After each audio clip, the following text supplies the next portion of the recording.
Well, a very big welcome to this 2022 Tbilisi Judo Grand Slam here in the capital city of Georgia.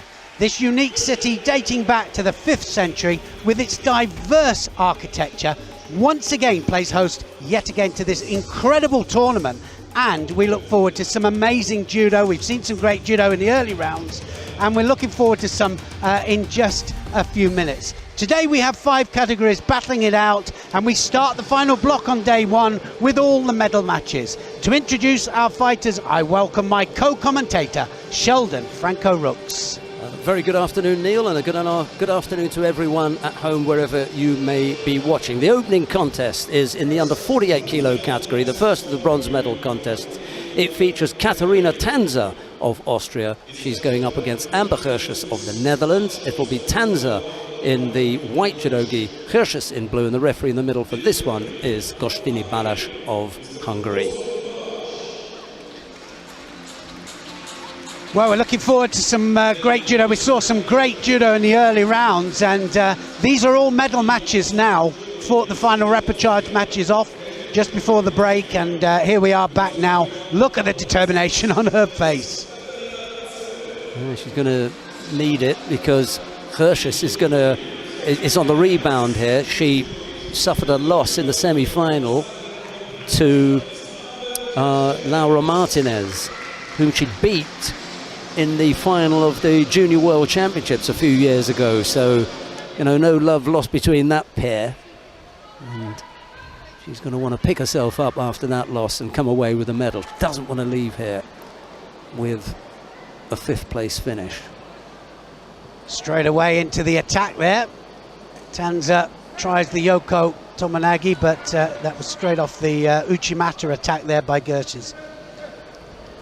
Very similar world rankings here as well. 24 for Tanzer, 28 for Gersh's, and it doesn't matter so much now, but it does make a difference. Every tournament they go into, the higher the world ranking, then the more possibilities of being drawn away from the top fighters in the opening rounds.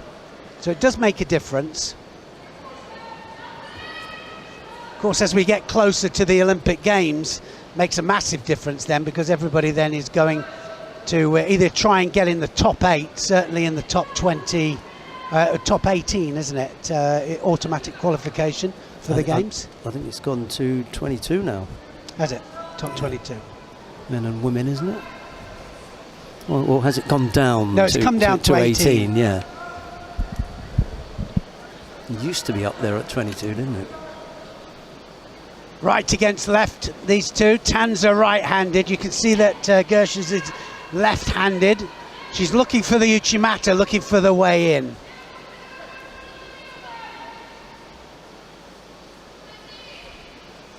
One Shido up already.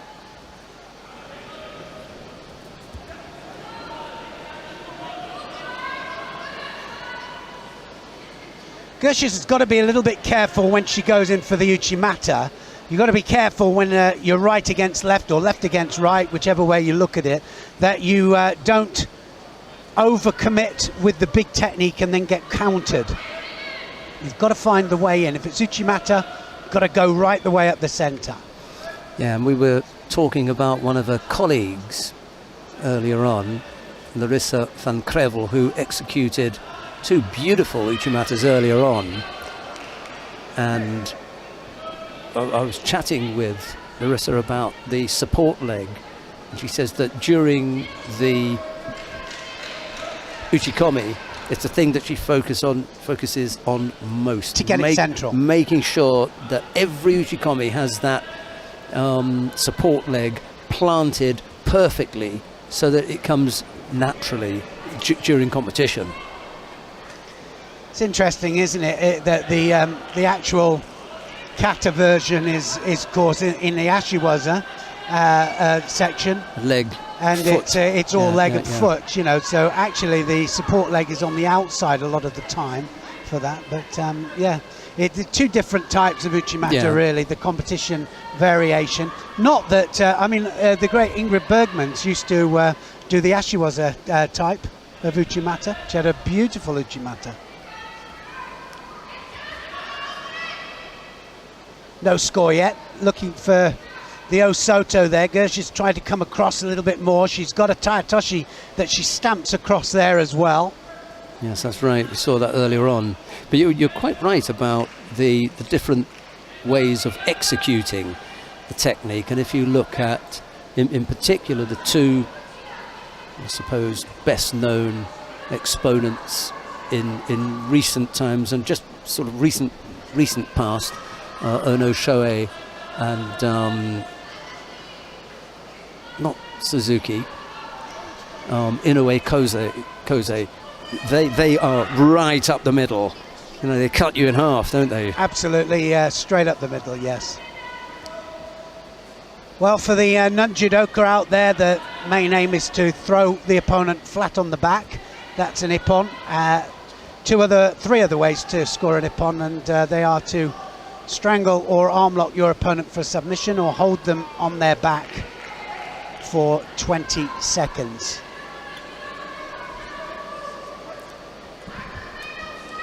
Still just that single Shido picked up by Amber Hirschus.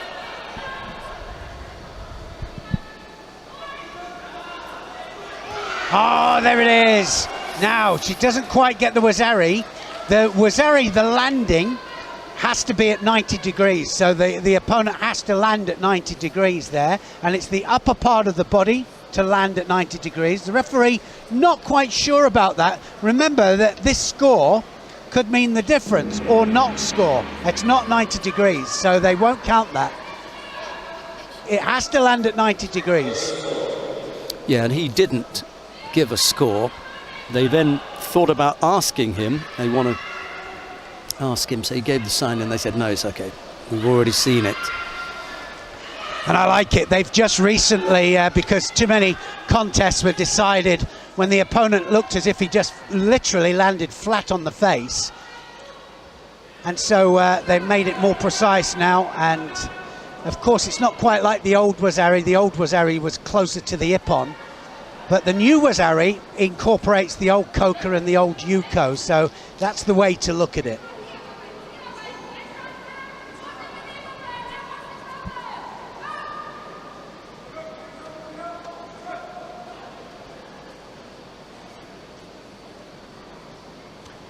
Two shidos then, and one more, and it will be all over. 3 shidos up there. That's the little yellow flag, and it's all over. Disqualification. But she looks to be putting a lot of work in there. She really does. It's odd that Hirsch should be the athlete who's come closest to scoring, and yet has the 2 penalties against her.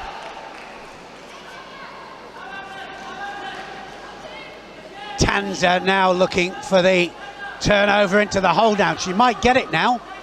Can she get the leg out? Hirsch is just managing to turn out there onto her front. Not going anywhere now. So you're not allowed to touch the legs from a standing position, either in attack or defense. So any technique you do has to be above the waist control. The only time you can touch the legs is if you're in a groundwork situation.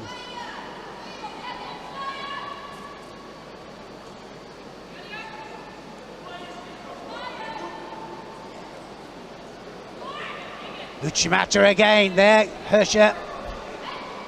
Too much space, support leg that Sheldon was talking about there, not central enough.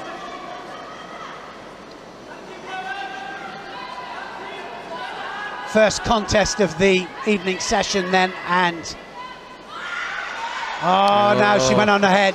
Oh, that could be Honsokamaki there. They'll have a look at that. She went right the way over on top of her head. We'll have a look at this back in slow motion here. Look at her head go there. Is it a head dive? You're not allowed to use any of your head on the mat in order to get your opponent over. Just managed to turn, so she gets away with it. On the side of the face, perhaps. That was close. It wasn't the way that she intended to execute that technique. I think what happens sometimes, you fully commit in, and then of course you just want to give it that extra little bit, and what you're not allowed to do for safety reasons is to plant your head onto the mat and then use the mat and your head to help project your opponent over. That is a disqualification penalty. Head though of Hirscher turning all the time.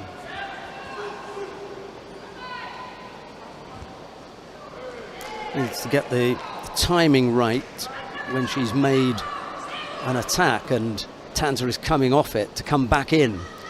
It's a little bit open, Tanza, for a combination. And it need not necessarily be in a different direction or a different throw. It can be the same thing. Just needs to have a second stab at that, the Uchimata. I think though, Sheldon, they're going the same direction all the time, and it's just getting more and more difficult. So, you know, it's it's too predictable. They need to change. It's a big smile there. That's nice. Larissa van Krevel, another Uchimata exponent. I saw her earlier on. Did a nice one, didn't she, earlier?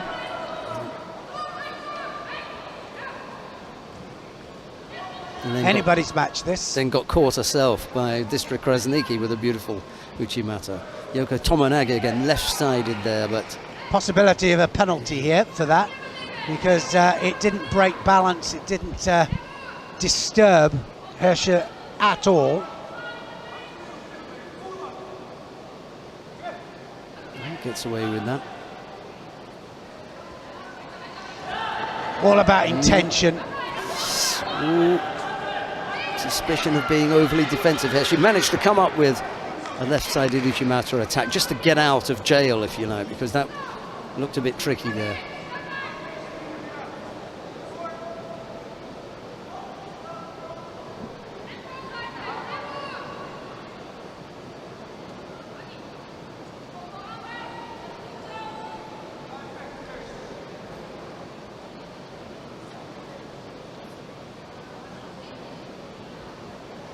Well, the jacket is out, and also the hair is going to need readjustment as well, and she's going to run into trouble here because they're meant to readjust the jacket on the way back to the middle, and that means the hair as well. So the hair has come undone as well.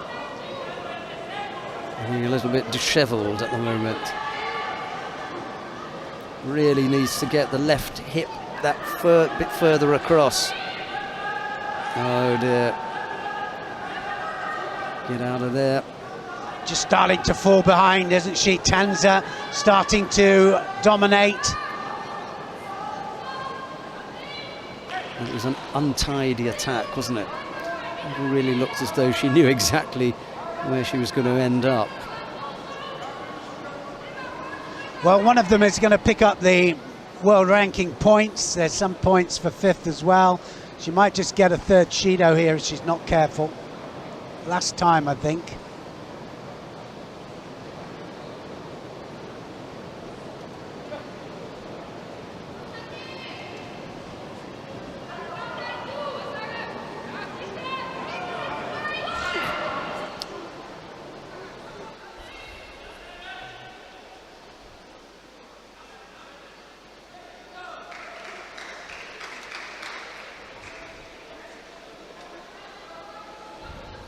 Tanza has managed to remain penalty free.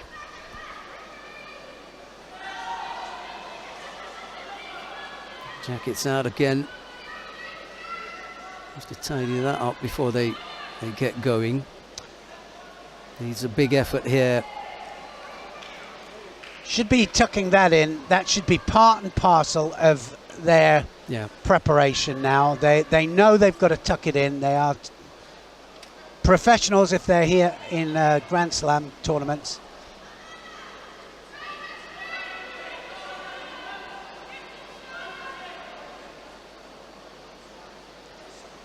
Wow, talk about an example of right against left stance there, opposite stance. Yeah, extreme. Yeah, extreme, isn't it? And difficult for both. Tanza felt the pressure when the left arm went on the belt. Pretty much bailed out of that one. Well, it's a medal prospect at a Grand Slam, so referees letting this contest go on. They don't want to give the third Shido for nothing, that's for sure.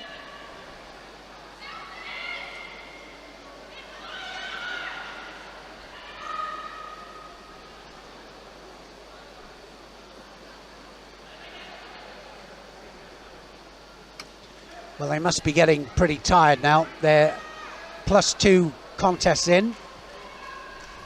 That's the thing about the golden score. You go 4 minutes. If it's not sorted out within the 4 minutes, it goes into a golden score situation, which can go, well, as long as you like, as long as you're both attacking at the same time or attacking within the period of time required.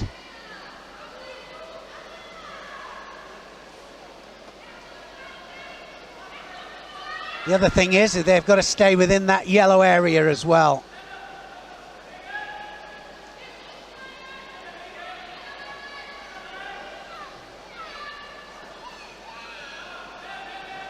Real stalemate between these two. That's a good turn. That's going to do it. Tanza's going to win it. Pretty much what we were talking about, wasn't it? Full commitment there, and Shikeshi, she just moved out of the way, used her hands to finish the throw off, turned the Uchimata against Gersha.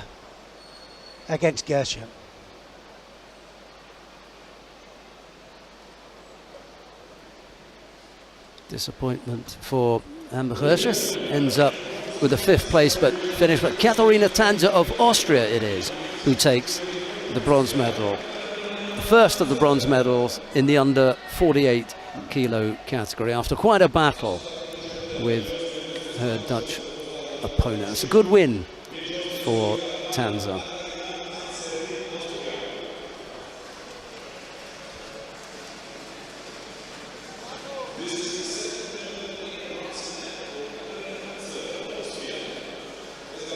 Let's have a look how she moves in there. Didn't quite find the inside line, and because she didn't find the inside line there, slipped past her opponent. Look at that.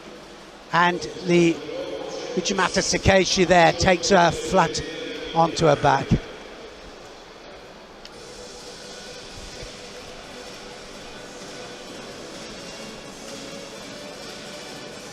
think she might have held it down as well there, but anyway, it wasn't needed.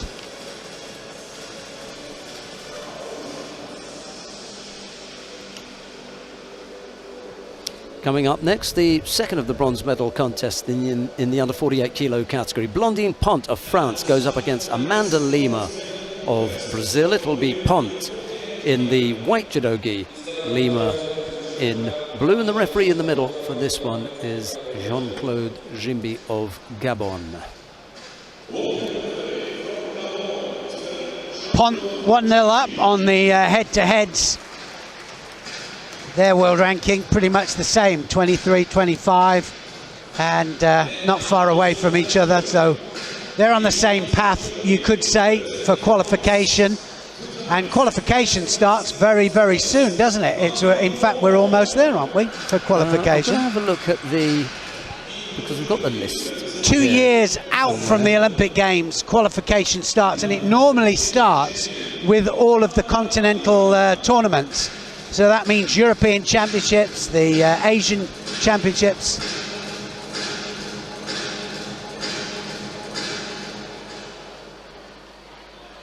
Blandine then is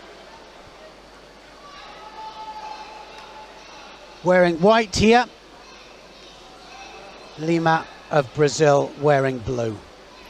Yeah, the start of the qualification period for the Olympic Games for Paris 2024 begins at the back end of this month, and that will be with the Grand Slam in Mongolia. So it's our next IJF event will be the start of the qualification period. This is the last IJF event before the start of the qualification period.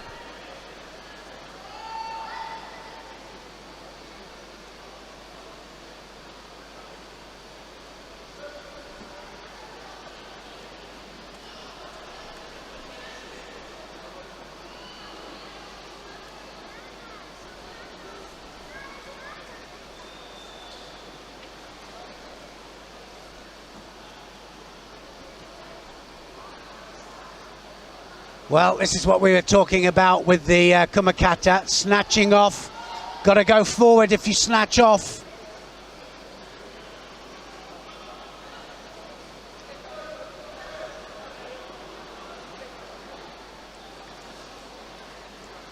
There are ways of taking your opponent's grip off, and then you keep your grip in order that you can throw. So if two people, for example, just snap each other's grips off, they don't want to grip up, then they will be penalized for it.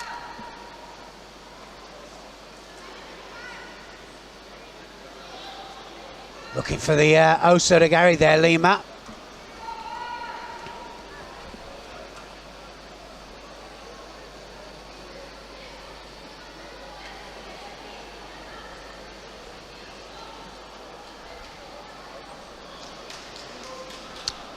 One Shido up to Pont.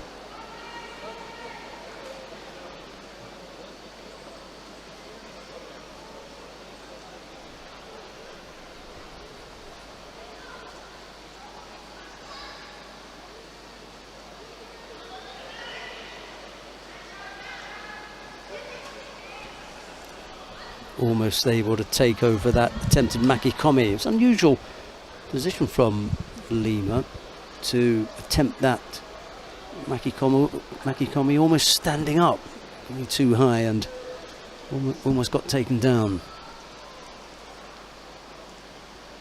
The whole thing about Makikomi is that it has to be with rotation, and if they don't get that, sticky foot there, just almost catches her with an ashiwaza.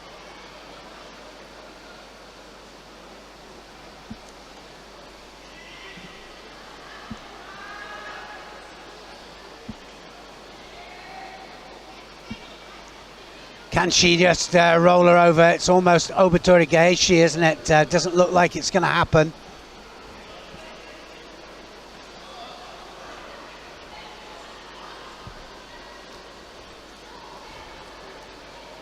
Brazilian and the French standing next to each other, watching on their respective teammates.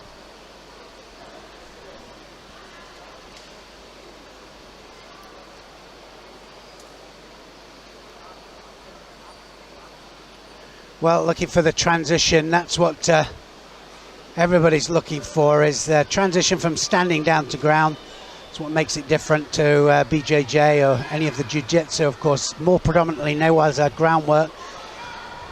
Judo is a mix of the two. It's from standing down to ground, but better if it's a 50-50 with both the ground and the standing work.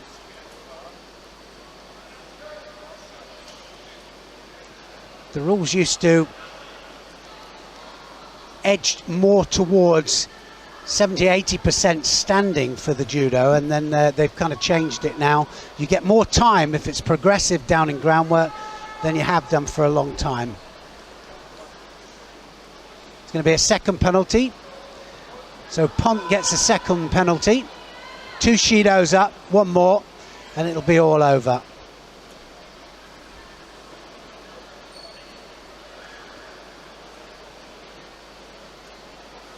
Yes, it's up to Pont to really make something happen now.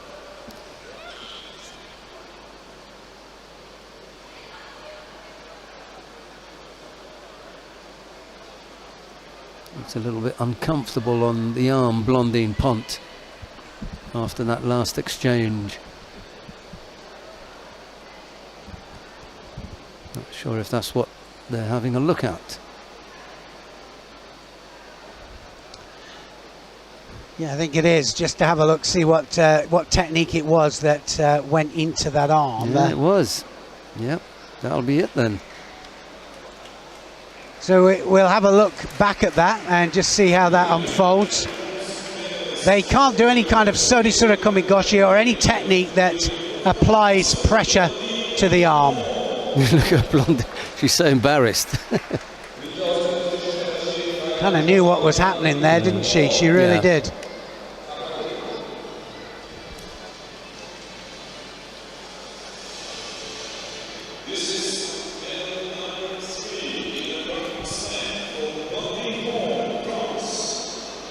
Yeah, it's not the way that anyone wanted it to end up. However, I think we've only seen one other action that ended up that way today. Yeah, there you go. Well, this is not being in the right place at the right time. She attacks and the arm literally is straight as she's applying pressure to it there. Yeah, any type of throwing action that ends up applying pressure to the outstretched arm. Absolutely, you can see it as clear as daylight there. Yeah. That was the best angle, wasn't it? Here's another. Just gets slightly hidden there, but the previous one, that was clear. No Konsetsu waza, no arm locking in from a standing position is allowed to be applied. So when you throw with from the wrong position, when you've got hold of the arm, then that can happen. Disqualification. We come now to the final of the under 48 kilo category. Melanie Legout-Clement of France goes up against Laura Martinez Abelenda of Spain. It'll be Legout-Clement in the white judogi, Martinez Abelenda in blue, and the referee in the middle for this one is Cosmin Cristea of Romania. There's Neil. Fought each other 2 times, and Clement has come out the winner on both occasions. Every contest is different though, and we've seen big winning runs lost at crucial times. You know, it sometimes gets turned over. These two will come out here completely equal, saying that Martinez Abelenda, world rank 20 and number 8 for Legout-Clement.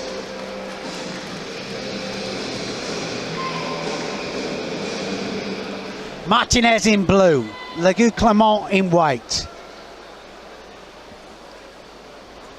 Final of the under 48 kilos category.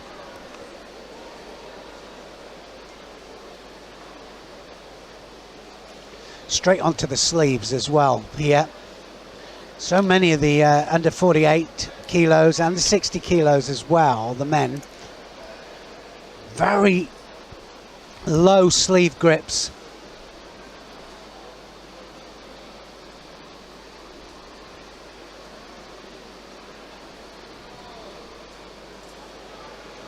Straight in for the Osota there, Martinez.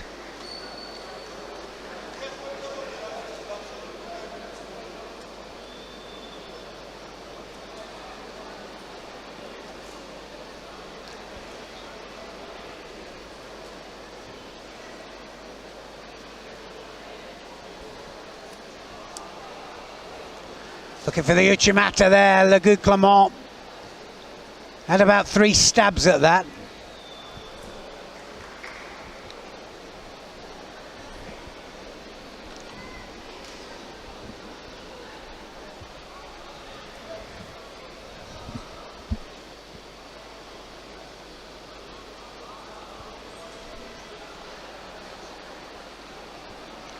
the way it always works at these final blocks, these medal matches, they'll fight 2 categories off, 1 men's, 1 women's, and then they'll have a medal ceremony of the ladies category. And that will work all the way through.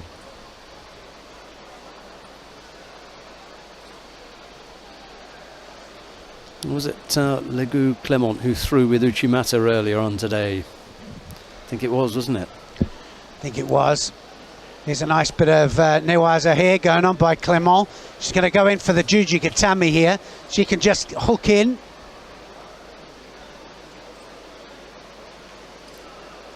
Now she'll pull her back.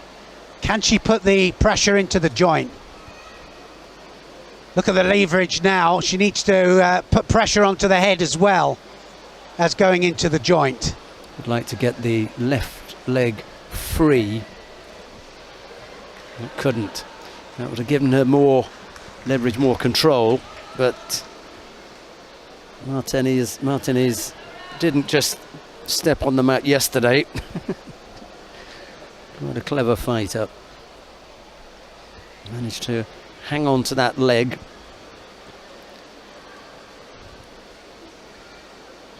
No rotation whatsoever there, Martinez, with that Cianagi. She might just get, yes, she does. The referee spotted that as well. Yeah, there was none, was there? There was no rotation. 2 Shidos already up on the board there to Martinez, so she's just, she is behind. She's going to have to go through the rest of the contest without making 1 mistake.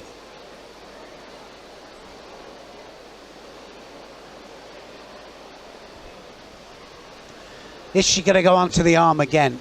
She needs to change the angle, I think, if she goes onto that arm again. She needs to swing her over to the other side, maybe. There we go. Now she'll hook in. Now look for the shimiwaza. Go up for the juji, and she'll fall back on it again. Can she wrap up now to take that leg out? She'll bring the other leg up. Yeah, she does. That leg was so near there, almost came out. Just needs to take her time. Referee will allow this to carry on just as long as he thinks it's going to end in Ippon. 30 seconds from the end here. Well, 30 seconds from the end of the first 4 minutes.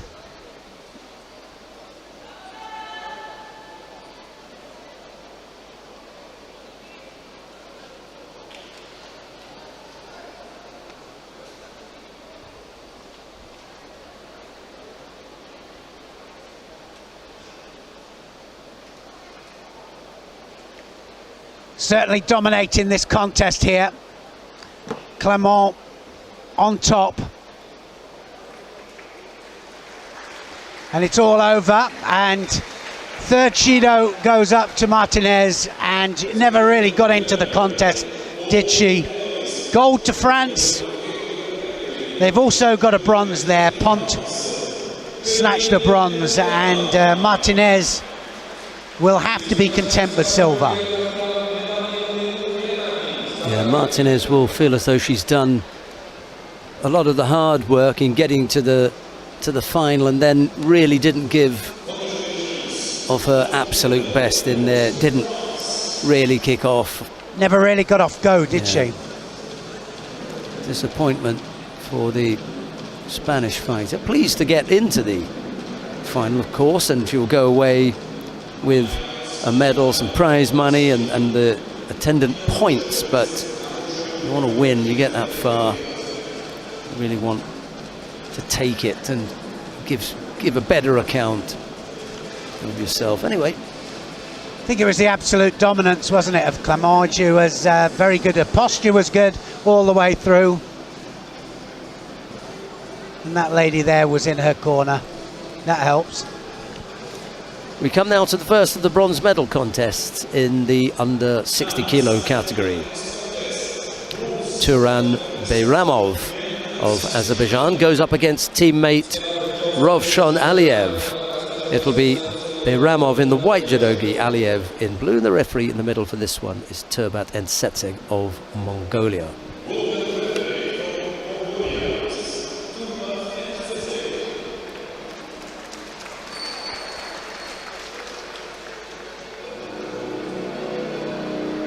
Here they come. It's a long walk to get to the centre of the mat. A lot of time to reflect on what you're going to do, how you're going to approach it. Most of the homework of your opponent should have already been done. You know whether they're going to be right or whether they're going to be left, whether they've got a good uchimata, good transition, good seoinage, whatever it is. You need to be aware of it before you come out here. Well, in this case, I'm absolutely certain that they've done that because they're both from Azerbaijan, probably rooming together, can you believe it? Yeah, I mean, and often, don't we see a domestic sorting out here of perhaps who's going to get the next trip out or who's going to be used in the next few trips. Doesn't always work that way. Look at that. seoinage, beautiful. Gets a wazari there straight away or just gets the ippon. Ippon called. And that's all over before it even began. Barimov there, right the way underneath with that seoinage. Aliyev will be absolutely gutted. I think they might change it to a wazari.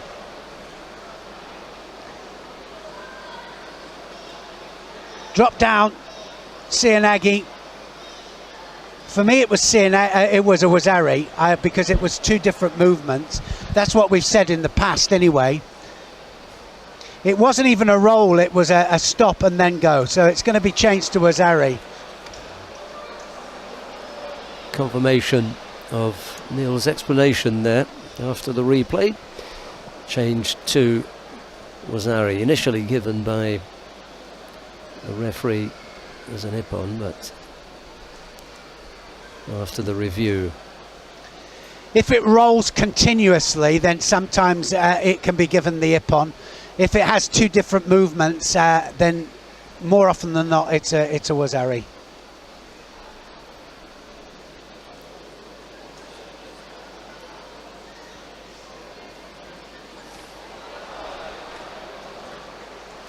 Wazari ippon, second one there.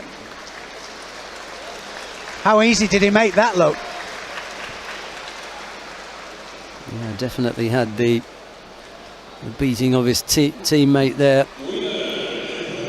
Aliyev coming off second best. Turan Beyramov takes the first of the bronze medals in the under 60 kilo category. We'll have a look and see how he did that. Couple of highlights to go through there. That really was a good performance because we know that they've got a lot of depth in this weight category, the Azeris. But here was the first one. Drives all the way through. That's good. But it was two different movements, two different landings. And there's the second one there. Really changes the direction and directs with Tewaza his opponent onto his back. So failed attack there from Aliyev. And taken advantage of there as Beyramov directs him onto his back for a second wazari. There's the 90 degree angle of the landing. See it clearly there.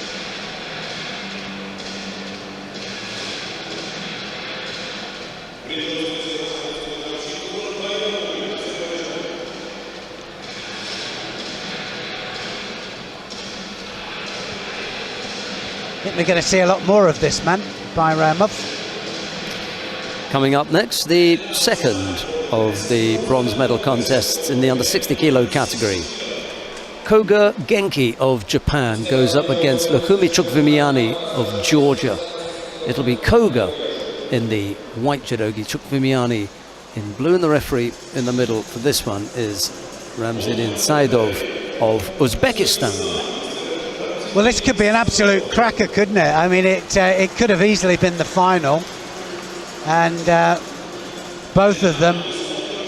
Absolute brilliant. This man here, just coming through, his dad, of course, was World Olympic champion. He just won the All Japan Championships, Koga, beating the current Olympic champion en route to do that in the final, in fact. This man here, Vimiani, absolutely got the crowd behind him here. Vimiani in blue and Koga in white. This is going to be opposing styles, isn't it? You can, it's two different judoka, isn't it? Really, completely.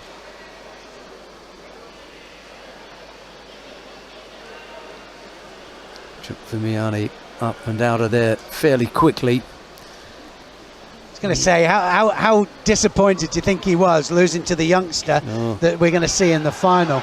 And how? Oh, well, do you hear that then? All of the Georgians, even though it was Koga that was doing the Uchimata, they were cheering because they knew that the counter was coming. Really interesting that. They knew what Vimiani could do.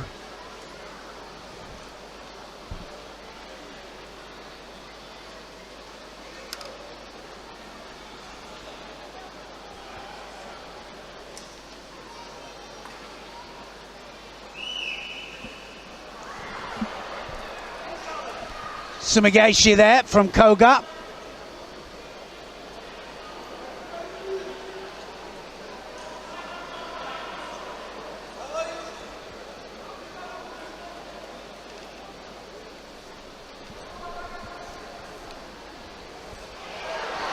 Nice effort, goes onto his front, however.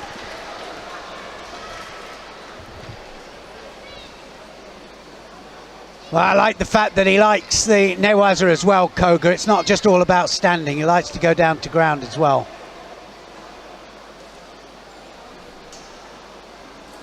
Shido there, Vimiani, and he's got the work to do. Looks a bit out of sorts to me today. Just didn't quite look on its game. Oh, now then, that's going to be a wazari, is it? Well, he gave an ippon there. Yeah. We'll have a look at the landing. I'm sure we're going to have a look at the landing there. Vimiani doesn't want to look at it.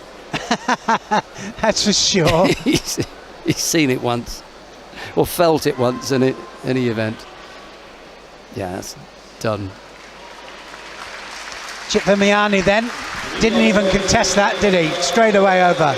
Not his day, unfortunately, for the Georgian favourite.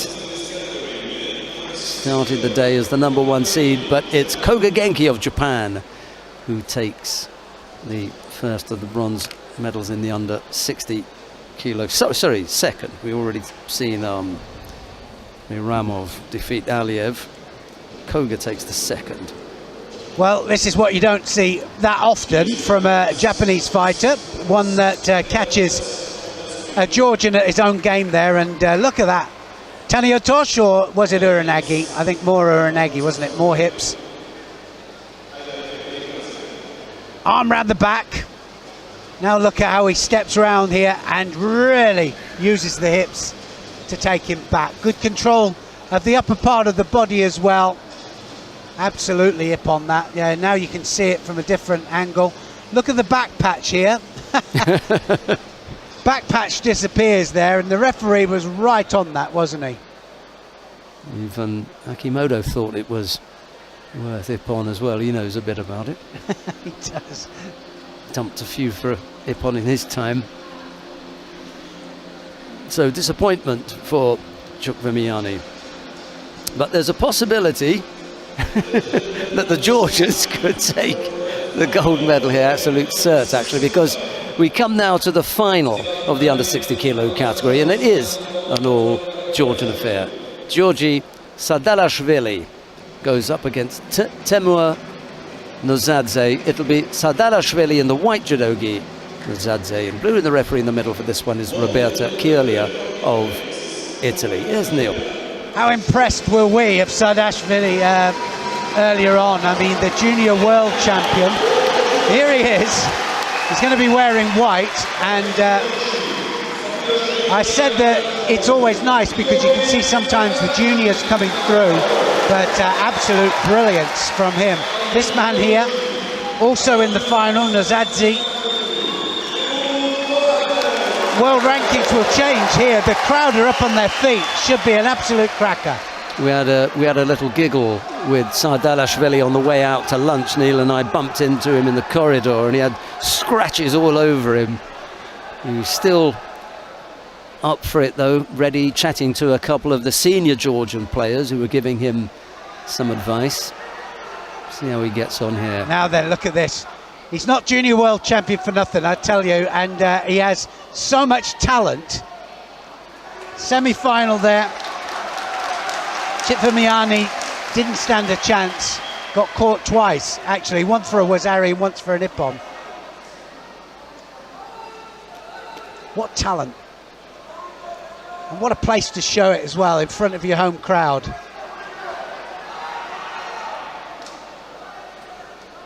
A few years ago, he was up in the stands screaming like any other as a junior, schoolboy. Absolutely, yeah. Well, like you say, when we bumped into him, he looked like one of the youngsters, one of the kids, just one of the kids.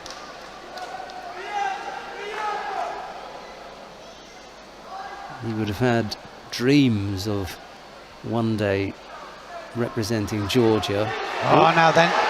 Now what's going to happen? Oh, 2 feet out. Oh, it's going one way. Oh, and it's gone the other. Now, did he get the landing? Gets the Wazari for it. What a brilliant change of direction that was. Oh, look at that. Goes one way, then it goes the other, then he changes it to the Ouchigari and gets the Wazari. One hand, then the other. They've taken the Wazari off. It went one hand to the other, didn't it? They've taken the Wazari off. The first landing was on the left elbow. If he'd landed on both elbows, that would have been different. I've got to say that we had the better view than we had a better view, and also we were able to see the replays. It was away. The crowd didn't. Yeah, it was away from the referee as well. Action early on. Thought about the Sernagi. Oh, looking for it again. He's going to go again for it. Something's going to happen here. It's going to be a Shido here for Nazadze, I think. Just walked out, did he? Oh, no, it's not. Maybe he came under attack. I thought he stepped out. Yeah, he did. Yeah, you were right. Step out. Well, you know, it wasn't the fact that it wasn't under attack. It was the fact that he did it to avoid being thrown. Yeah.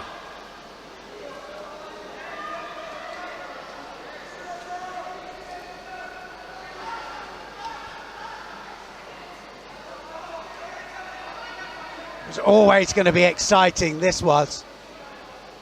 Wow, how great to have such a youngster with unpredictability. Here we go again. Here he goes. Something's going to happen now.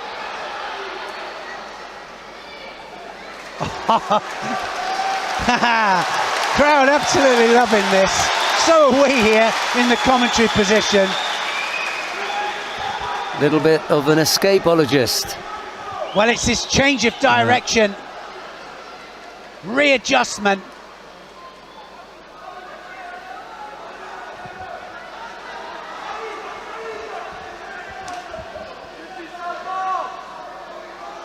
Well, credit to Nazadze because he managed to readjust as well to avoid it. Tries to hit with one of those normal techniques like Sianagi. Brilliant.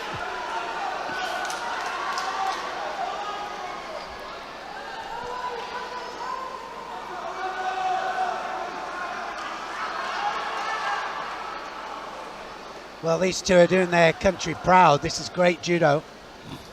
Like I say, different style, but nonetheless, absolutely brilliant. Now it's going to happen here. That arm round the back there. Nazadze now. Oh, it's going to be a penalty, I think, for Saakashvili if he's not careful. He might just get a penalty here, might get a Shido.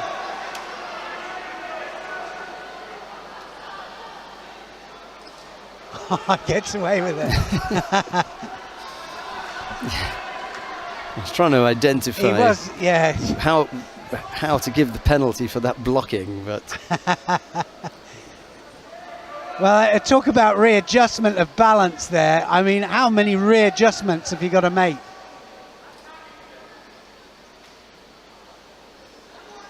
Look at that 4 minutes there. 4 minutes is just gone, flown by. This is one of those kind of finals you go, well, let's have a bit more of that. Well, we don't mind, really. Well, this one's going to go into golden score. Sadalashvili is going to have to just be that little bit more positive in gripping up. He doesn't want to be walking around with one hand on for too long. That does look negative. He is waiting, isn't he? And he's waiting for the opportunity to counter.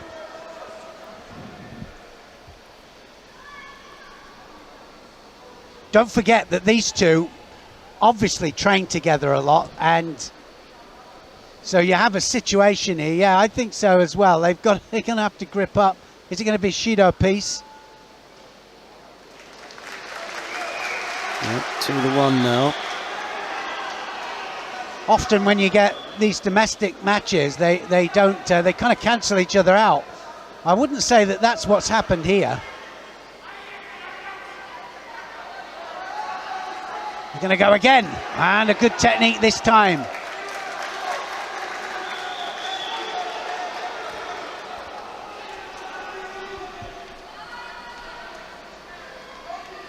Half a minute of golden score gone already.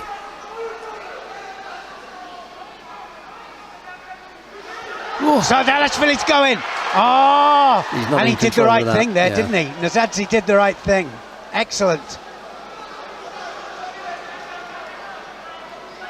I think if he tries to pick up as well, Sadalashvili will score without a doubt.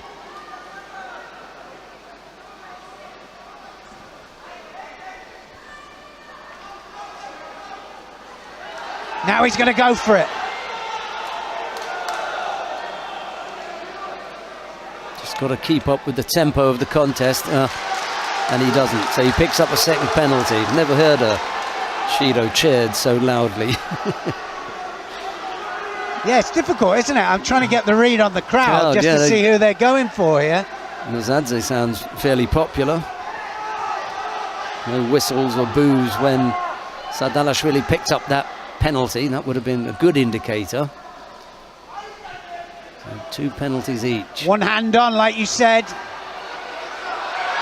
He's brought him on top of himself. His back. Yeah. He absolutely, his back made contact first. The crowd soon went quiet. Can't use your back like that.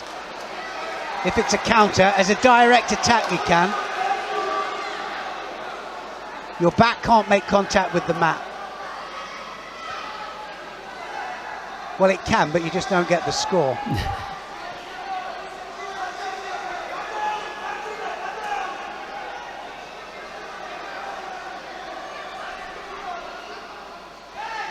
Wow, what a cracker. Really unusual.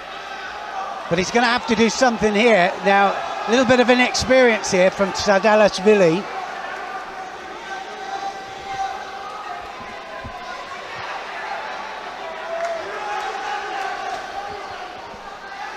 Uchigari this time. It's as though he's tiring a bit here, Neil. Yeah, he is.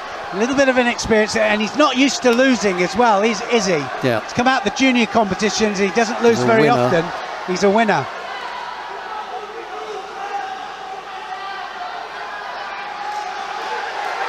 Oh, it's going to happen.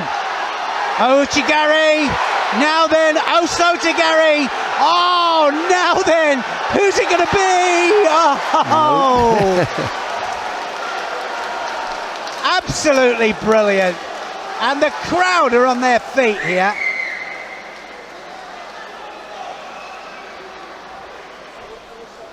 Nazadze's saying that Sadalashvili used his head in order to avoid. I didn't think he did. No, he's pulling him onto it. They've let it go on. That's good. Just feel that Nazadze is a little bit more powerful.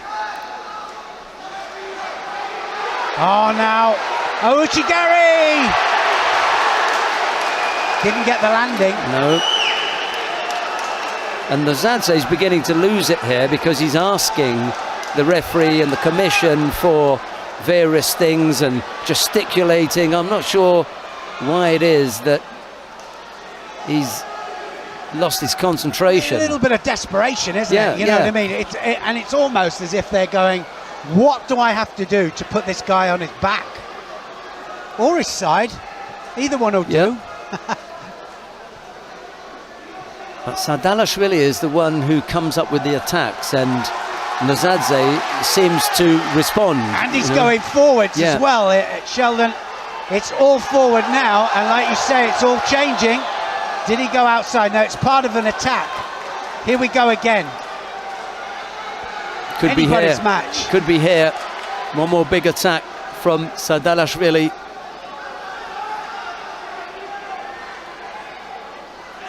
That left arm underneath the armpit. Then the other one comes in. Now looking for, the counter. Now is it going to happen? Ouchigari, Sianagi. Oh, credit to him. That was brilliant. Wow, what a contest they gave us, those two. Absolute credit to Nazadze because he kept his cool there, didn't he? Wow. Yeah, he came under a lot of pressure. Sadalashvili was the one who was threatening most. The threats from Nazadze came in response to the attacks from Sadalashvili, but eventually it was Nazadze who came up. Oh, that was amazing. They fully deserved that. The crowd are on their feet, and they fully deserved that because that was absolutely brilliant. Wow-wee.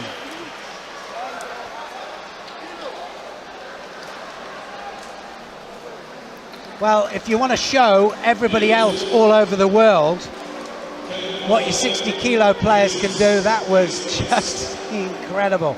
This young man here is one for the future, without a doubt. What a performance from him. Just went for it all the time. Look at that Sianagi, that was amazing. Yeah, he just couldn't keep him out in the end. No, and I mean, the credit goes.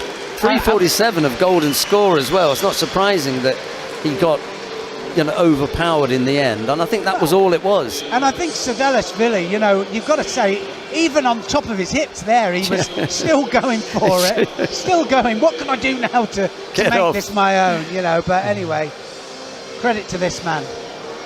That was amazing.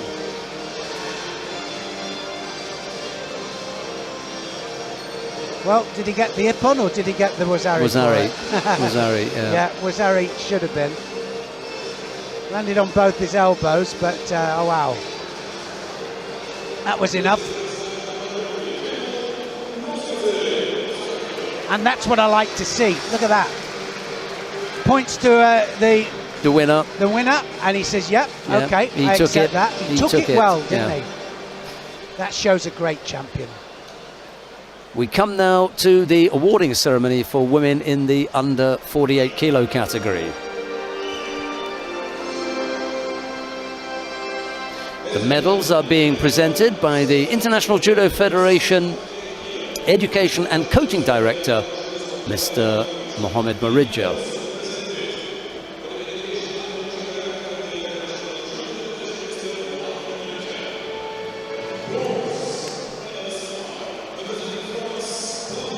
The first of the bronze medals goes to Blondine Pont of France. There's a bronze medal also for Katharina Tanzer of Austria. Silver medal goes to Laura Martinez of Spain. The gold medal goes to Melanie Legoux-Clément of France. Well, we know that Pont and Legoux-Clément will be up for that World Championship place. Whether they'll send two in the under-48s or not, we don't know. Good performance, though, from Legoux-Clément. On top all the way through. Yeah, the French have got some decisions to make with the women. More than one weight category has got very, very close placings, and they can send two athletes in two weight categories. The rest, they'll just have to have one. Yeah, and it's doubtful it's going to be 48 kilos, isn't it? And now the national anthem of France.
Time for the family picture. David Kevkishvili, the former Georgian Judo Federation president, is there. They've all had a go at that, haven't they? Pont and Tanza were the bronze medal winners. Martinez picked up the silver. It was Legoux-Clément to take the gold medal. Yeah, good performance from her. That was her third win over Martinez.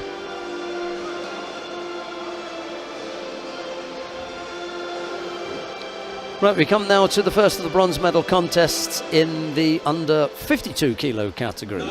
Leonie Gonzalez of France goes up against teammate Astrid Netto. It'll be Gonzalez in the white judogi, Netto in blue. We've got another Georgian on the tatami. This time it's the referee in the middle, Vladimir Nutsabidze, will take control of this one. Here's Neil. Well, we were just talking, weren't we, about sorting out certain things. That's why the French have depth.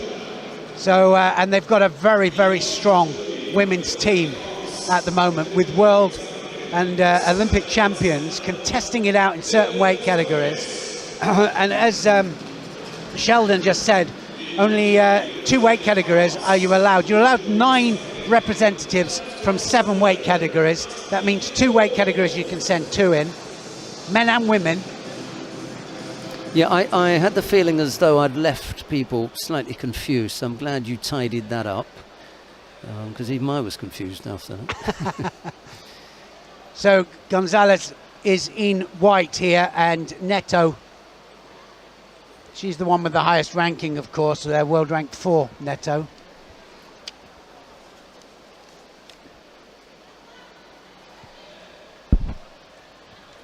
Straight away there, in looking for the arm and looking for the turnover on the ground. Remember, 4 different ways of winning by Ippon. They are to throw somebody cleanly onto their back, or you can score 2 wazaras if you throw them onto their side twice, and you can arm lock, strangle, or hold your opponent. Arm lock, strangle for a submission, hold your opponent for 20 seconds on their back. The problem for the French in that under 48 kilo category is that the 2 athletes that they sent here, Melanie Legoux-Clément, she's up at number 8 on the world ranking list. Blondine Pont is down at 23. But the world number one currently is Shireen Bouclé of France. So therein lies your difficulty. Magou Clement will move up from her number 8 position, but my feeling is that they'll want to send, well, for, Shireen Bouclé. Bouclé is out without a doubt, isn't she? World number one. Yeah. You could have a look at 52 kilos. Amandine Bouchard is the world number one. And then Astrid Neto is the world number 4. Yeah, they've got amazing depth, haven't they? And they're all up there round about. Situation is fairly similar in the under 57 kilo category. The world number 2 is Sarah Leone Cizik, and the world number 8 is Priscilla Neto. 63 kilo category, well, by far and away, it's Clarisse Agbegninu. I suppose they'll be able to say, all right, we'll just send the one then. Yeah, but I mean, you've got to ask yourself, she hasn't been out yet, Agbegninu. She just after the games. After the games, she hasn't been out at all. 2 feet went out there, definitely from Gonzalez. She may want to have a run out, but it won't be at the World Championships, will it? You won't come back to have a run out at the World Championships. I wouldn't have thought so. Quite a few people, when they do a 2nd or 3rd run at the Olympic Games, especially if they've been Olympic champion, they take a bit of a break and then choose it very carefully when they come back. And then in the under 70 kilo category, Marie-Yves Gary, world number 3, and Margot Pinot, number 8, 78 kilo category. You've got the same problem. Madeleine Malonga, world number 1. And then maybe Audrey Chemio has had her time. They still keep running 30. her out, though, well, don't she's they? up there. They put her out all 20. the time. Problem again in the plus 78 kilo category. Roman Dicko is the world number 1.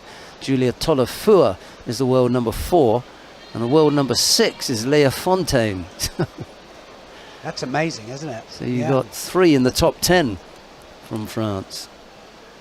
Well, Gonzalez has got 2 Shidos here. One more and it's going to be all over. And Neto, even though her opponent knows her very, very well, is just plugging away. It's going to be a 3rd Shido. It's all over. So Gonzalez loses. Neto gets the bronze medal. Yeah, Neto looked as though she could have done with being somewhere else. And Gonzalez looked as though she felt it was too tall a mountain to climb. Just had a little stab here and there, picked up 3 penalties and then settled. You kind of know, don't you, when they place. step out, and just their body language kind of gives it away.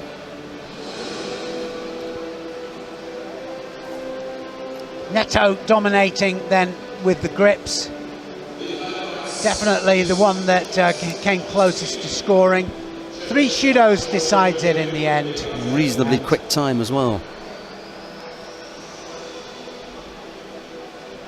Right, coming up next, the 2nd of the bronze medal contest in the under 52 kilo category. Martina Castagnola of Italy goes up against Estrella Lopez Sheriff of Spain. It'll be Castagnola in the white judogi, Lopez Sheriff in blue, and the referee in the middle for this one is Im Hide of the Republic of Korea.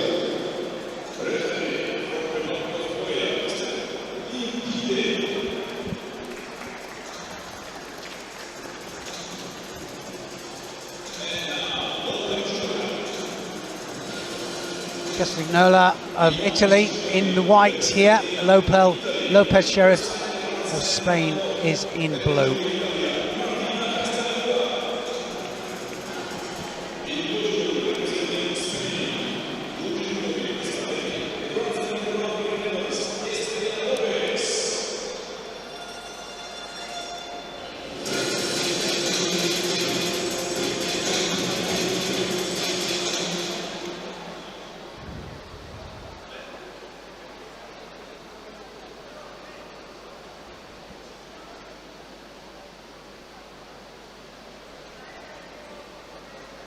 Straight away we can see that right to left again. We've seen it a lot today, haven't we? And it's been very awkward when it's opposite stance. The sleeve is the biggest thing, is trying to dominate the opponent's sleeve. It's the same, relatively the same for the left-hander against the right-hander, although what happens is when you get a right-hander against the lefty, it's generally more awkward. The lefties, of course, train with a lot more righties, so they're better actually at coping with it, generally. I think that has been borne out over a long period of time now.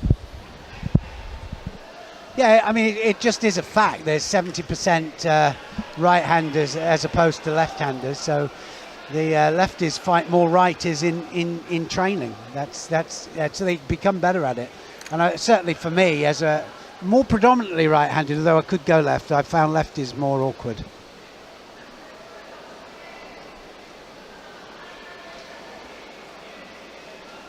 And two world finals and an Olympic final against lefties, which didn't help.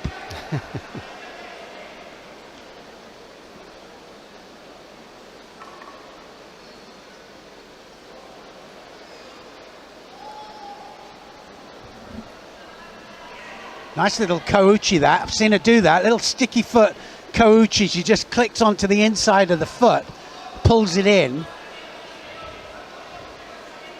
Almost scored there as well, Lopez Sheriff. Shido apiece.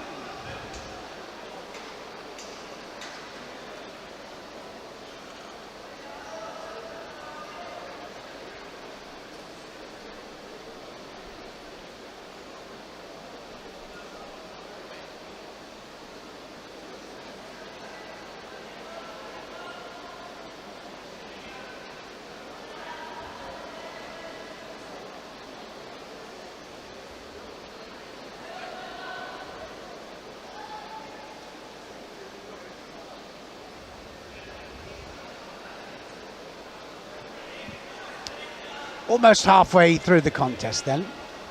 First 4 minutes anyway. 4 minutes for men and for the women.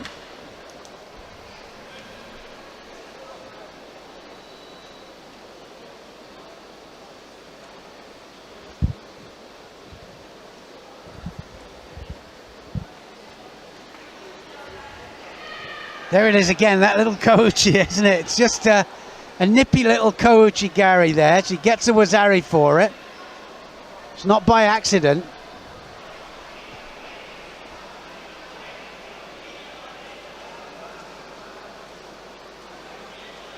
If we see it back in slow motion, I'm not sure if we're going to see it back, but it is just tricky little technique there that she does. Holding left, and it's a right-handed kouchi that she does. Kouchi gari, just to take her opponent back.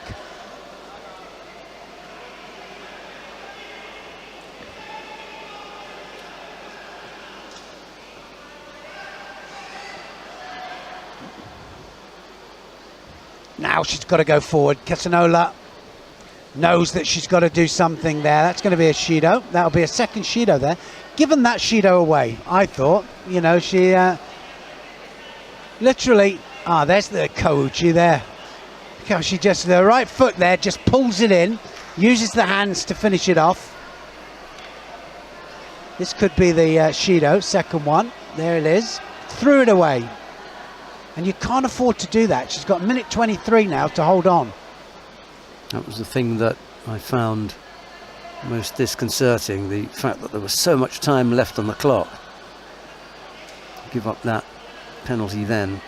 Yeah, but the thing is, she is a wazari up. She doesn't need to take chances. You know, it's not absolutely desperate for her to attack like that. Just wait for the right moment. Fairly equal on attacks as well. Last minute.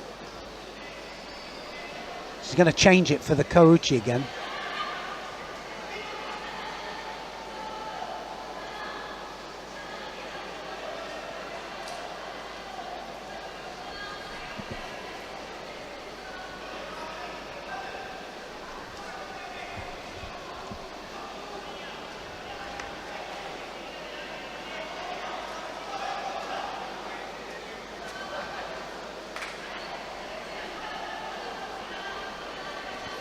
30 seconds, got to hold on now. Bit of good groundwork will waste a few valuable seconds. There she's got the hand in the belt. She'll look for the turnover and she'll get it. Osei Komi, just 10 seconds to hold for. It's all over. Tapped out anyway.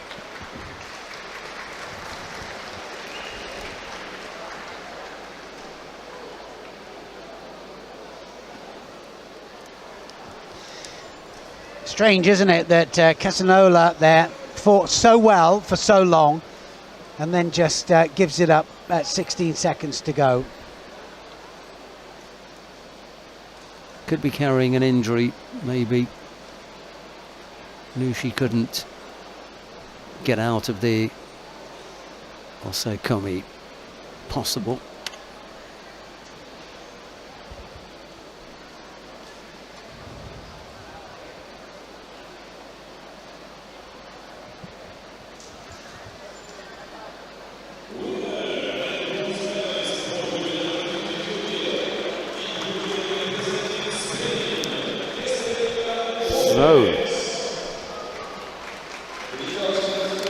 A bronze medal for Estrella Lopez of Spain. It's Martina Castagnola of Italy who has to settle for a 5th place finish. We'll take a look at some of the highlights from this contest and then we'll be back with the final.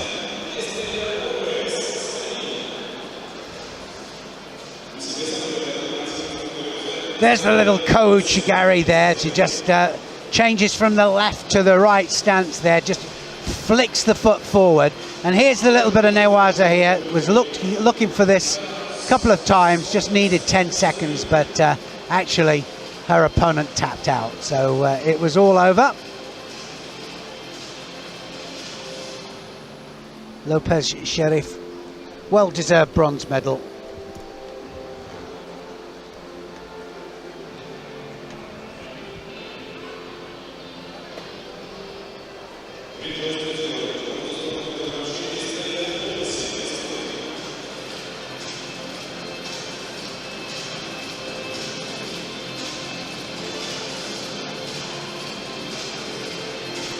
We come now to the final of the under 52 kilo category. Pup-Reka of Hungary goes up against Distria Kresnici of Kosovo. It'll be Pup in the white judogi, Kresnici in blue. Referee in the middle for this one is Matthew Bataille of France. I'm trying to think about the last time these two met, because I think it was the last time out, and I think that Pup got one of the contests back against Krasniki. Krasniki, though, who's world rank 13 in this category. Remember, she's new into the category. She's come up as Olympic champion from 48 kilograms. And Reka Pup, one of the most consistent in the category, always in the final or fighting for a medal every tournament. But this lady here is an absolute monster, and I mean that in the nicest way. I mean a judo monster in as that she's always looking for Ippon. This should be an absolute cracker of a final, it should be, and I think that Krasniki, the reason I wanted to know is I think she's after revenge here. She's going to try and show Pup that she means business in this category.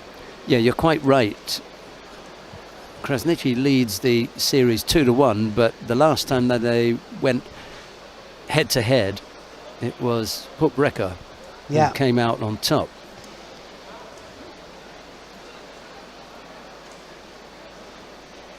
I've just heard that they actually warmed each other up. Can you believe that, in the warm-up area this morning?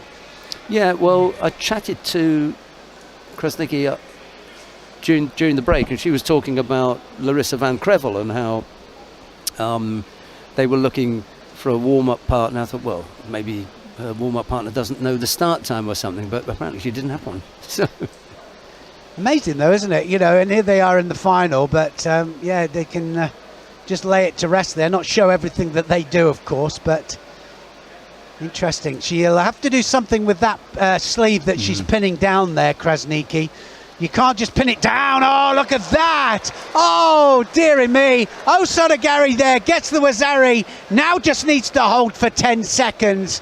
How easy did she make that one look? Oh, my goodness. Gets the 10 seconds, gets the Wazari Wazetti upon, and she made that look easy. She did that, didn't she, 2 tournaments ago in the final. Exactly that. Osoto and into the hold. Yeah, like you say, it does come across as looking very simple. So the hard work goes into getting to the position where you can make it look that easy. But it's Distria Krasnicki of Kosovo who comes up with the gold medal. As an almost sheepish holding up of the hands, shy almost.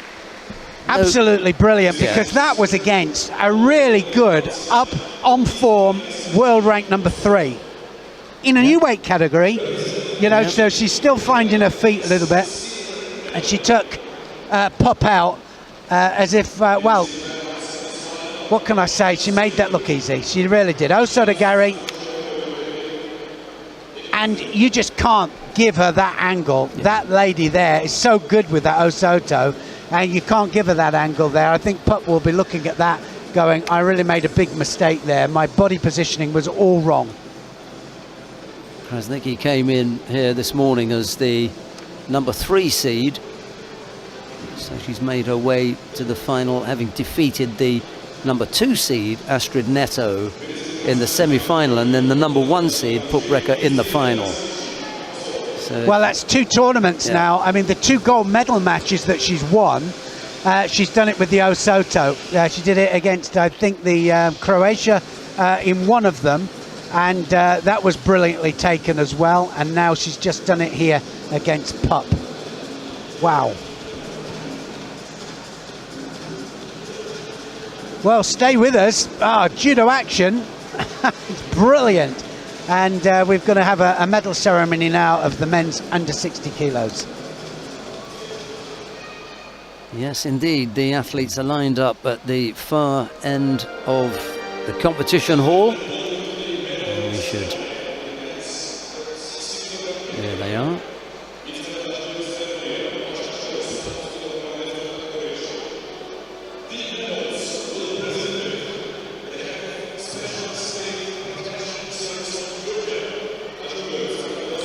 The medals are being presented by the head of the Georgian Special State Protection Service, Mr. Anzor Chuberidze. First of the bronze medals goes to Koga Genki of Japan. There's a bronze medal also for Turan Beyramov of Azerbaijan. The silver medal goes to Georgi Sardalashvili of Georgia. He gets a big hand from the home crowd.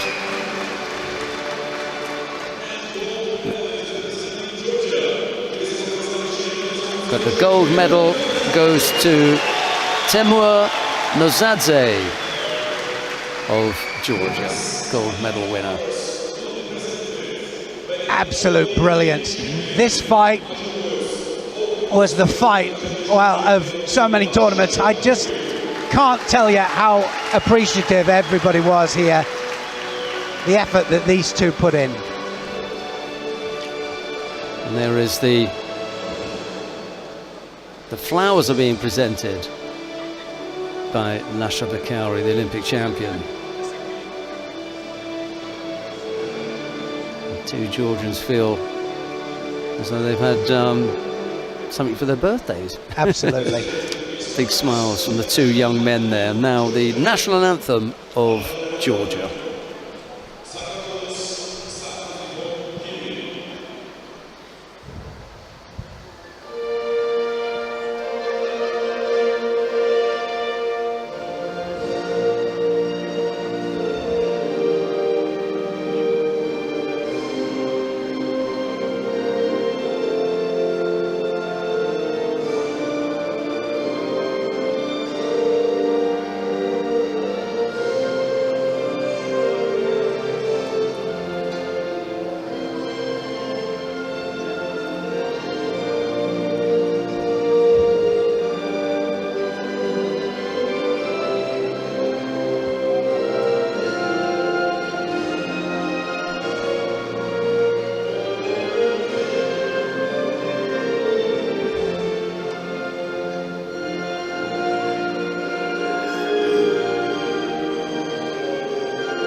Shota Harborelli was up in the stand shaking hands with a few people, giving congratulations.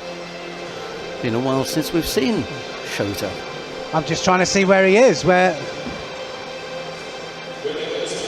a few battles with him. What a giant of a man that one.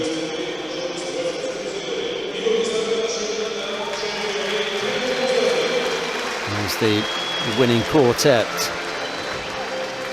Ramov and Koga were the bronze medal winners. It was Sadalashvili who took the silver, but Nazadze came away with the gold medal.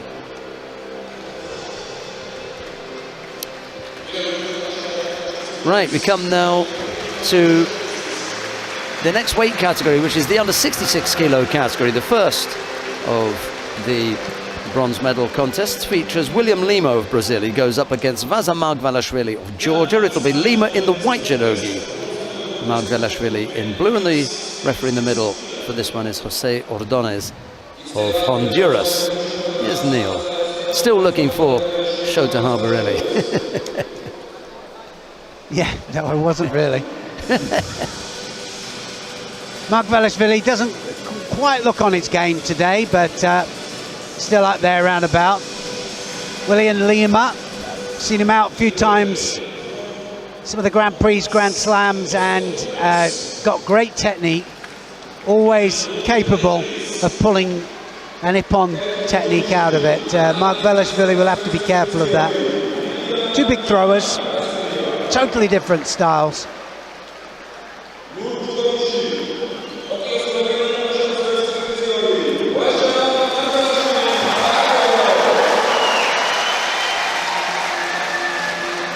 Yeah, there was big disappointment for Vaza Margvelashvili, who lost out in the second semi-final to his teammate Georgi Tutashvili.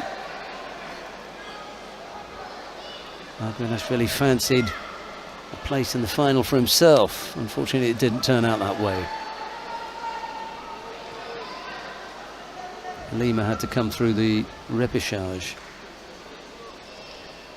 Look how they're both on the sleeves here. Dominate the sleeves and then try and get the second hand on. They're going to have to do something fairly quickly, because otherwise it'll be Mate and Shido. First attack there from Lima.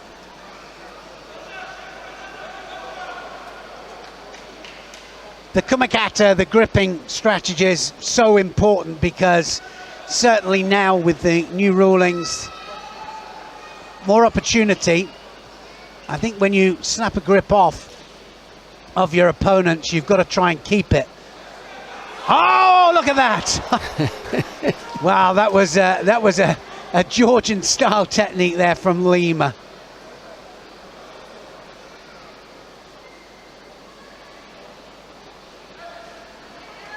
Well, always try and put a name onto the technique. Look at this now. Is it kind of a form of Uchimata? I think we Sakuinagi? just spoke about it, didn't we? Yeah, we did, didn't we? Harborelli. That was it. That was the Harborelli.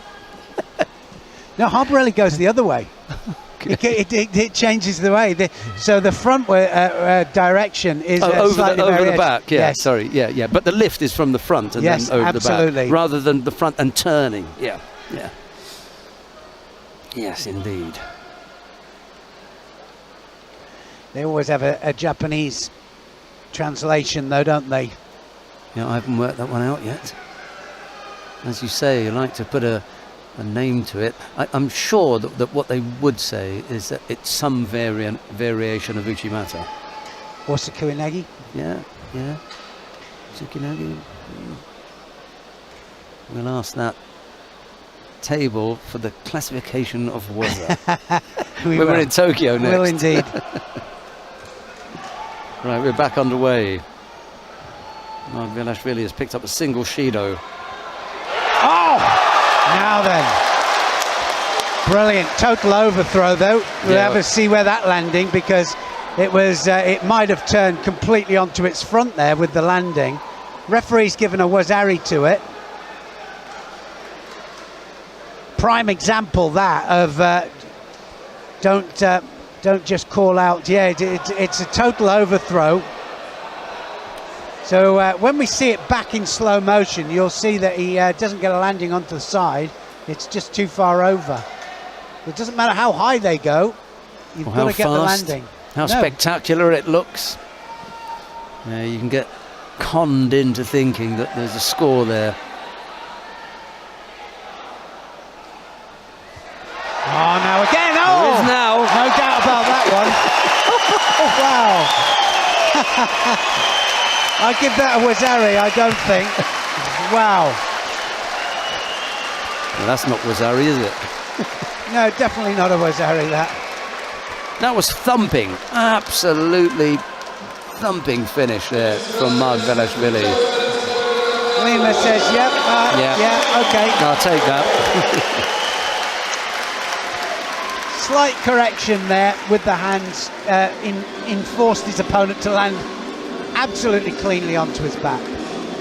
If anybody out there who doesn't know judo wants to know what an ippon is, it's throwing somebody like that flat on their back.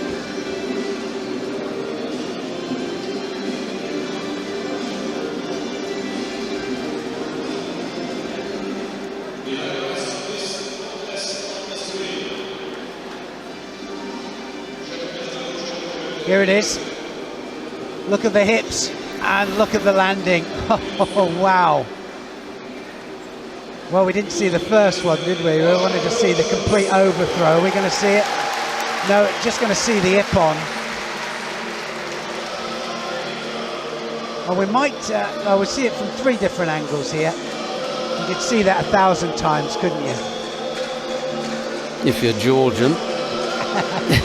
Certainly not if you're Brazilian. If you're judo lover, if you're Brazilian. Everybody in Brazil is going, not again. You've probably seen it enough.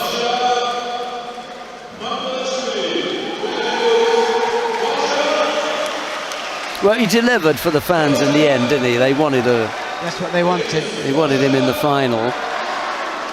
But they had to settle him with the bronze medal contest, and he came up with the goods.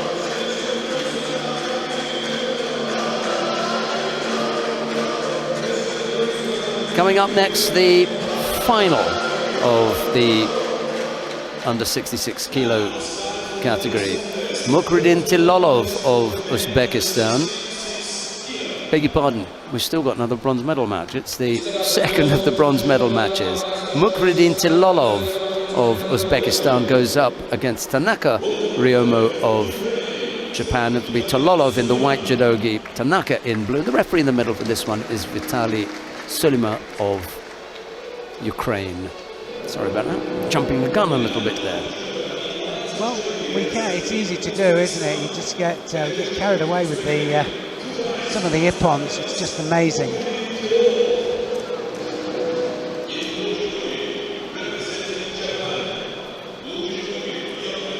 Well, Tanaka, number 3 in Japan. Here he is, contesting 3rd place here. 2 ahead of him in Japan are the world and Olympic champion. They could only select 1 to go to the Olympic Games, and they fought them off. Abe won and went to win the Olympic gold medal. Mariyama went to win the Worlds.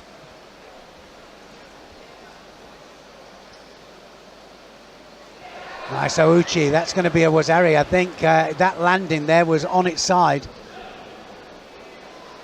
Beautiful scooping Ouchi Gary. Look how he goes in here, 1 hand on, then he goes, changes direction. And you can see he landed at 90 degrees there, on his side.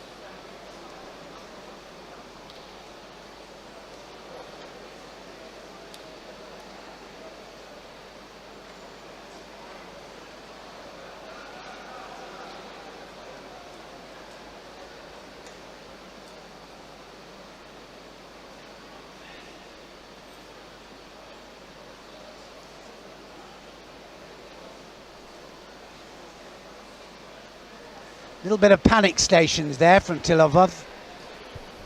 You can feel the danger out there. He's always coming forwards. 2 or 3 times now, Tanaka's broken the grips off and then backed off. and he'll get Shido for that if he does it again. Break the grips off completely. You've got to come back forwards, re-grip. He's not happy with his fingers. He's got quite a bit of tape on there. He's got some discomfort.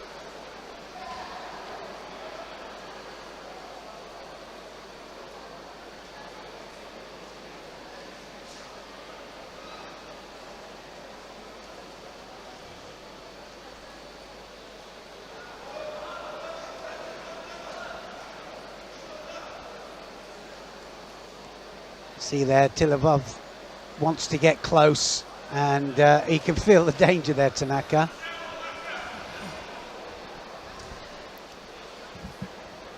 These people that pick up, they like to get close, get the arms underneath. They like the contact.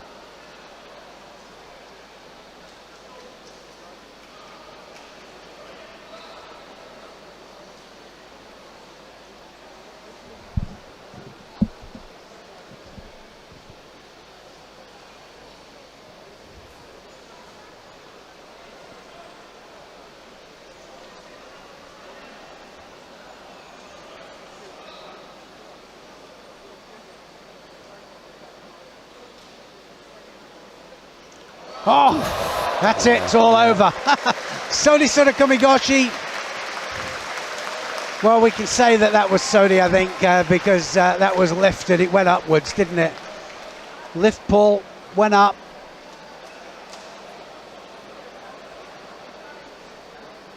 Absolutely flat on his back. And he'd been threatening with that entry. Did it about for 3 a while. times, Yeah. didn't he? 3 different times. Can't say he didn't see it coming. He'd given him the look a few times before. Tanaka Ryomo throwing Mukridin Tilolov of Uzbekistan for Ippon to take the second of the bronze medals in the under 66 kilo category. We'll have a look at some of the highlights and then we'll be back with the final.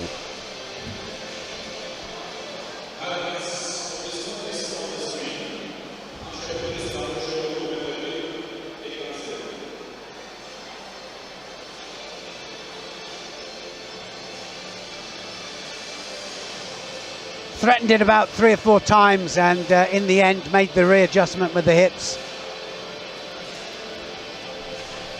Right the way over.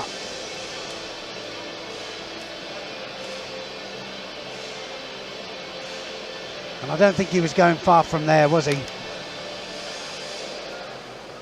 he got wrapped up. And once he was underneath him, he was up and over.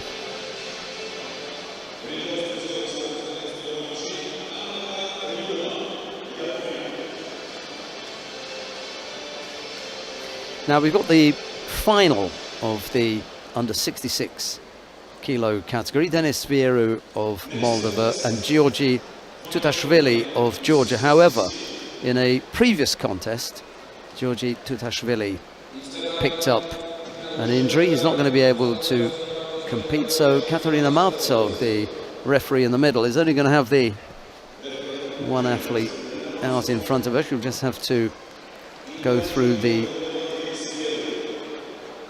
formalities of giving the contest to Denis Vieru of Moldova. Always a shame when that happens, isn't it? Because everybody looks forward to the final, especially the people coming in, the spectators. Yeah, he came in here this morning as well as the #1 seed, so that would have been a very good matchup, I think. Shota Harbarelli, by the way, is just to the left in the front row, just giving a hug to someone. He just stood up. There you go. So Neil can see his old nemesis there, or at least someone that you've been on with. Anyway, we've got the awarding ceremony for the women in the under 52 kilo category about to take place.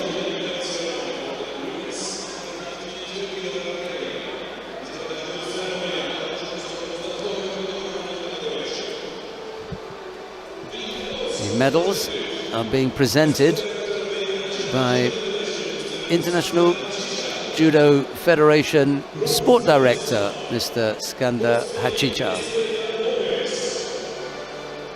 The first of the bronze medals goes to Estrella Lopez. There's a bronze medal also for Astrid Neto, Spaniard, and the French woman picking up the bronze medals. The silver medal goes to Pup Reka of Hungary, but the gold medal goes to Distria Kresnici of Kosovo. Wow, what a turnaround that was. Krasniki just absolutely blasted her way through that final, didn't she? Put absolute class herself and got taken out so easily. Yeah, she's still got some power, hasn't she? Up at 52, despite the fact that she's moved up from 48. She's still got. I think so. I think she's establishing judo herself in the category as well, which is amazing. I think her world ranking from 13 will go up now, and I think she's working her way slowly up there, so she'll be in the top 8 certainly for the Olympic Games. Yeah, chasing a world title, I'm sure. She's already got an Olympic title in the bag, isn't it? Odd way round to do it, but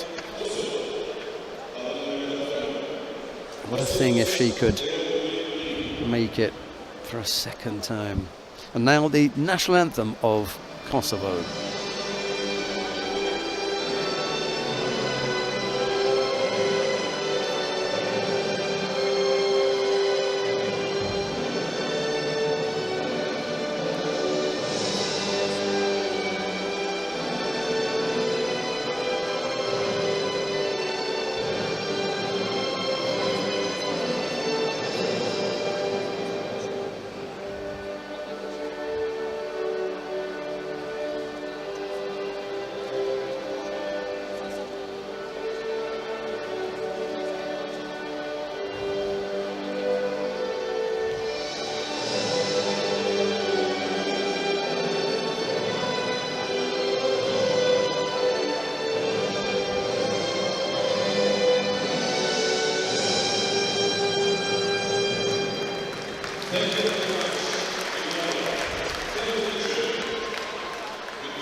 Distria Kresnici just gathering up the titles here.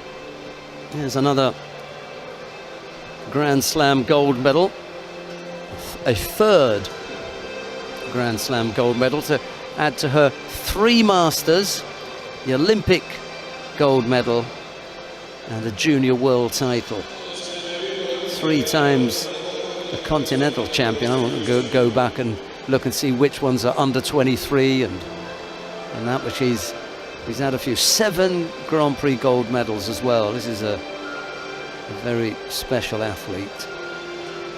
Yeah, and still not done, is she? She's got 2 years now, then the Olympic Games, who knows? Okay. We come now to the last of the weight categories today, the under 57 kilo category for women, and the first of the bronze medal contests features Rafaela Silva of Brazil. She goes up against Priscilla Neto of France. It'll be Silva in the white judogi, Neto in blue, and the referee in the middle for this one is Lubomir Peter of Australia. There's Neil. I think Rafaela Silva, the former Olympic champion, finding it difficult. She's on a comeback trail. Always difficult when they come back to try and get to the pinnacle of their career when they were at one stage unbeatable. Here she is fighting a very in-form Priscilla Neto, and say Neto as well, not quite on the form that we have seen her in days past. They fought once before. Neto was the winner on that occasion, but you can't write off people of this caliber. Silva in white here, Neto of France in blue. Well, this is not going to go simply on experience. Quite often you've got Rafaela Silva, the most experienced of the athletes on the tatami, because she's been around that long. Actually, Neto's been around even longer, but it's Neto who picks up a penalty. Yeah, it was a quick penalty as well. That was about 13 seconds, and it was just literally for absolute blatant avoidance. And that just goes to show there's no time limit on it. It can go, you know, almost a minute. You know, if you're looking positive, trying to get hold, and yet you can get it within 10-15 seconds if you are not wanting to grip up. That was a good Cianagi by Neto. Almost scored. This has been one of the most attractive categories to watch, and it's odd that you should have two athletes when we come to the final who were both, well, not in the top 4, and only one of them was in the top 8.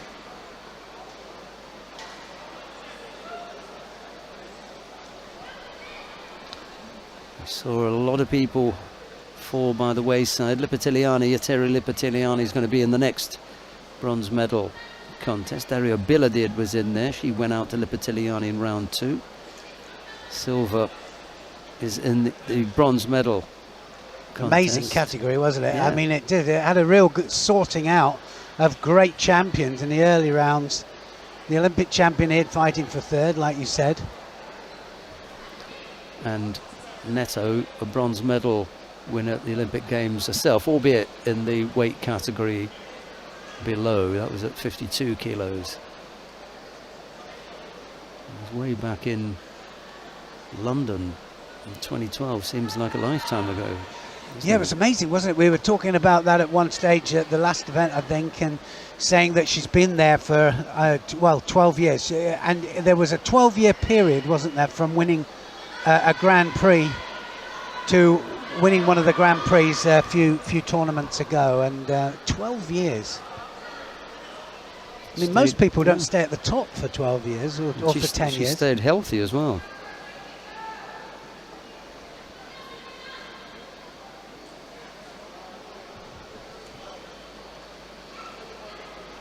Bit cautious, these two. 2 Shidos up there to Neto. One more mistake.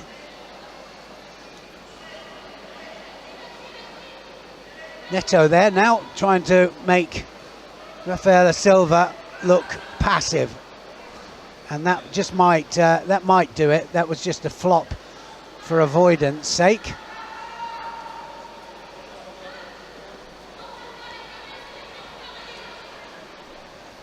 Going to get away with it.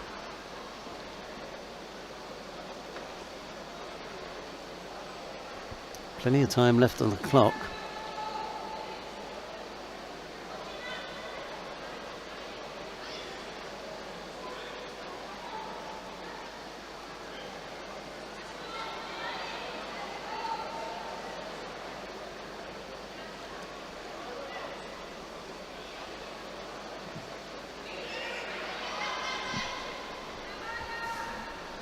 Now looking for the shimiwaza here. Has she got it? Says it's across the face. Yeah, it looks like she's submitting though. You've got to be a bit careful with that. Sometimes when you go like that and you point, you know, it's difficult to know whether you're pointing or submitting.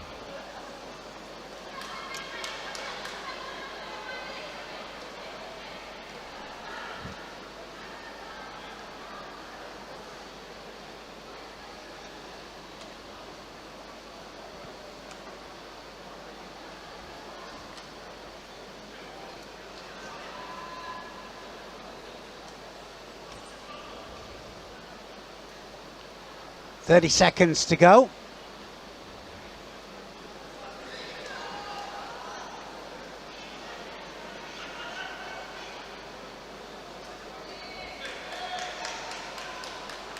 Interesting story about Rafaela Silva. She came through the poor areas of Brazil, and the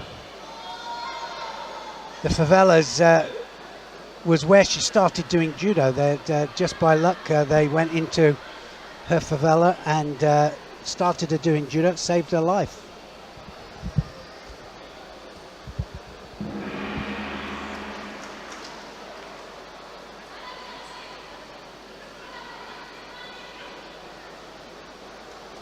Golden score in this first bronze medal contest in the under 57 kilo category. Good to see an Aggie there from Neto.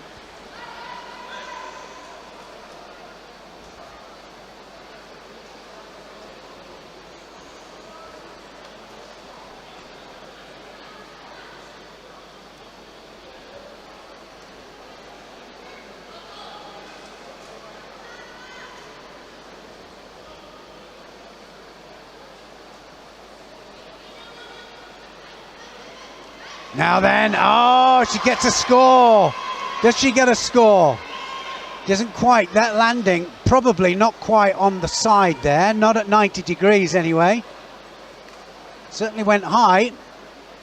Don't know if we can see it from a couple of different angles, but not the 90 degrees needed.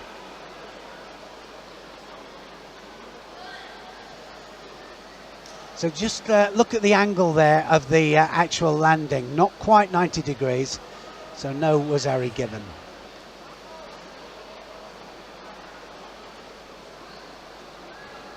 I like it, you know, that the fact they've made it more precise now.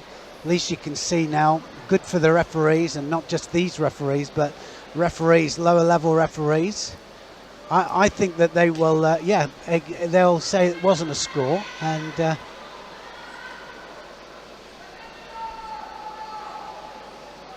I think they have to be precise with it as well, because if they start giving it when it's almost, then they'll have to give a lot of them. Right-sided effort, low Marotti Serenagi from Neto.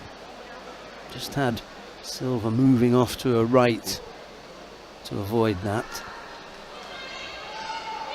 Oh, and straight for the Makikomi this time, Neto.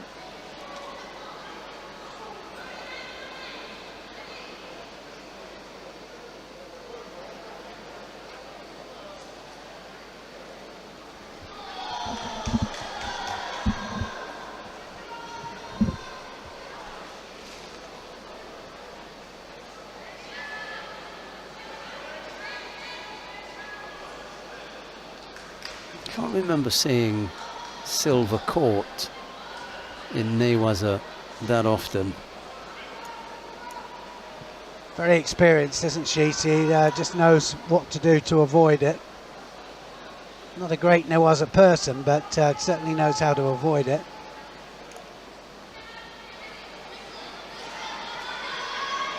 Two feet out. Oh my goodness. That might be it. 2 feet out there from Neto, and she threw that away.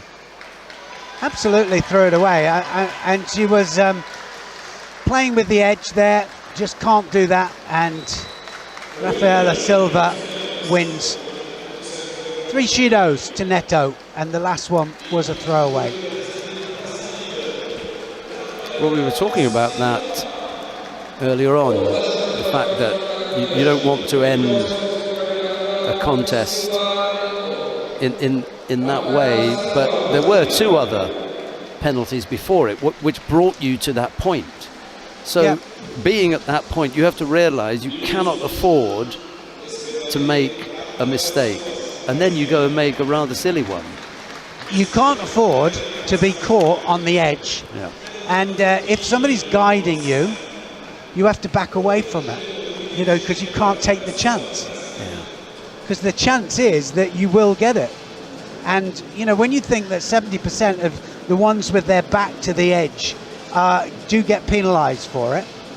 Don't go there. Don't go there. That was the near score there from Rafaela Silva. Quite rightly so too. The video referees looked at the angle of the landing, said no, not good enough.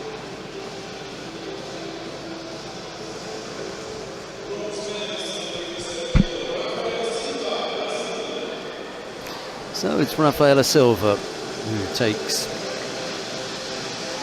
the first of the bronze medals in the under 57 kilo category. There's another one coming up now. It's Veronica Toniolo of Italy. She goes up against Eteri Lipitiliani of Georgia. Italy, Toniolo in the white judogi, Lipitiliani in blue. The referee in the middle for this one is Elizabeth Gonzalez of Mexico.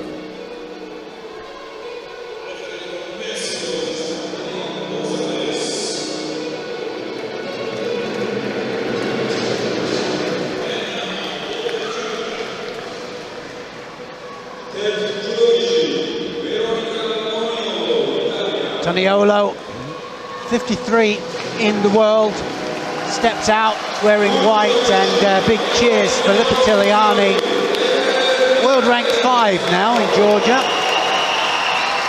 She was one of the first to come through with a world ranking. Don't worry about the cheers, don't worry about the crowd, said Tanadze to Lipitiliani. Concentrate on what's in front of you on the mat. That was my lip reading of Georgian. I was going to say, how do you know that? Lipitiliani very exciting as well. She'll look for the big hip movement, and she's got the counter techniques as well. I really did think she was going all the way today. She had a mammoth contest against Biladid, who's gone up 2 weights, the double world champion at 48 kilograms, and finding her feet in the new weight category, but finding it very difficult as well, I have to say. Lipitiliani, I think it went 15 minutes, didn't it, the fight altogether? Oh, when it you wasn't far off. Yeah. The golden score period added to the regulation time. Look at that arm across there. They're completely across the other side there for Lipitiliani.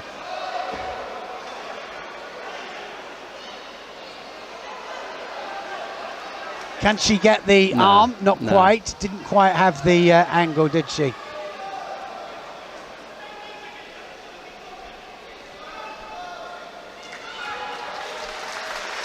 Toniolo picked up a penalty for passivity.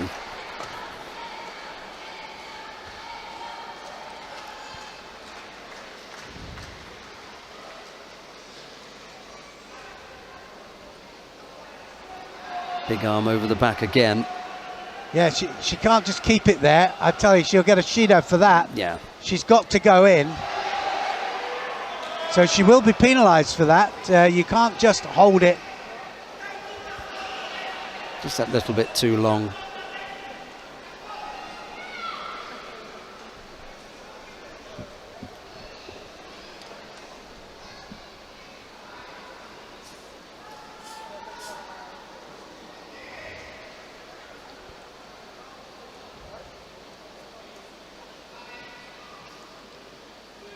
Well, I always say that the new rules, they are a great advantage if they're used in the right way.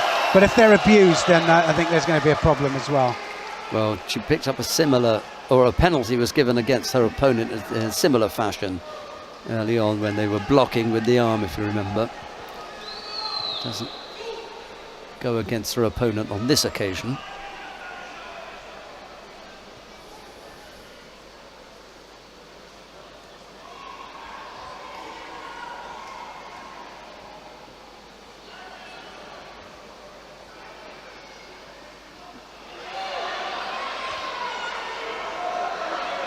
She's the one taking the initiative here. Second penalty, I think.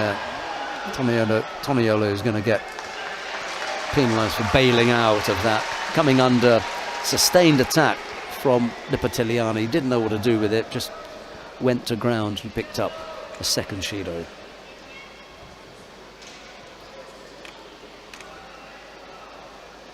Toniolo will have to take the initiative and she'll have to go in. Easier said than done with this lady. Oh my goodness. Now looking for the arm again.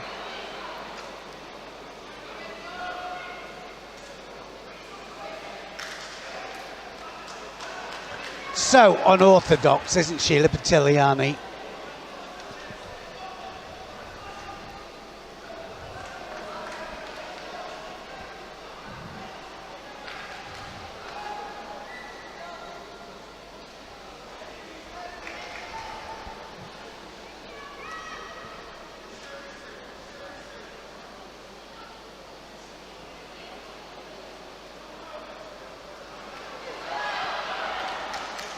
Yeah, needs to be quick with that Makikomi, because Toniolo knows now when the arm goes over that's what she's looking to set up, or one of the things that she could fall for. She's looking for the Obitogeshi there and trying to get the leverage for the Newaza.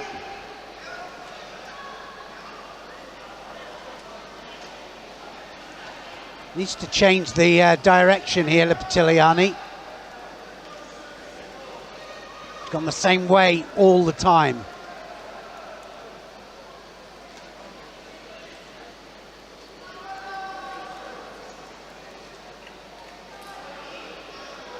Arm over, Ouchigari. Now then, what's going to happen? Hips across. Just dropped on her knees. Crowd were on their feet there. I think one more of those, it'll be a third Shido for Toniolo. Yes, Lipitiliani could do with just stepping up the tempo here, throwing in a couple of attacks and drawing another Shido. Oh, now then, that might be. That was two different movements, sat wasn't down it? on the backside and then the push. Yeah, pretty close, but I think they will say it was a second movement. Yeah, there's the first, which ends, and then the push. Push for classed as being Newaza, so no score given. Next score wins, remember, but that was a good technique and a good, strong attack from Toniolo. Go now. Takes too long for the setup. How close was that from Lipitiliani? She almost kind of turned that there. There's Harborelli. Saying what she should have done.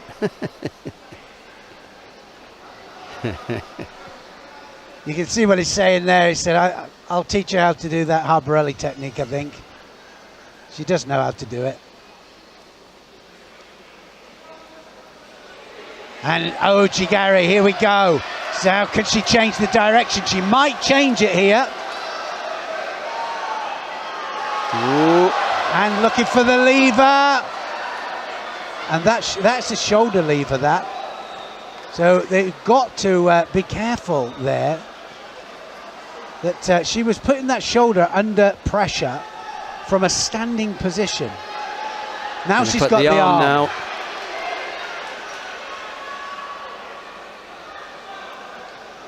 She's been quite close to that Juji Gatami a few times.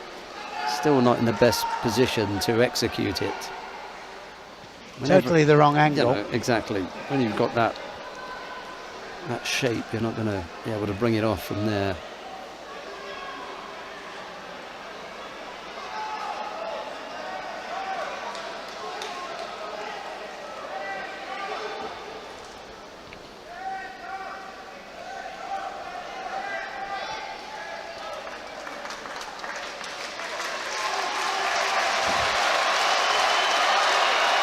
Gonna go again, and Yoko Satemiwaza there from Toniolo. And now a turnover. No, it was from Newaza. Yeah. Well, I'm not so sure. I'm not so sure about that. Nor am I. Like to see that one again. I think the referee supervisors will have a look at that. Got to get it right. Well, they would not have given that had she been in Newaza. So the only thing I can think is there was no contact. It looked as though she was in Newaza. Or that the elbows were still off the floor. That's what I mean. Yeah. We're going to see it back in slow motion in a minute. We'll try and talk you through it. For me, that's already the answer. Wouldn't have been given had she made contact with both elbows on the ground, so she was still up.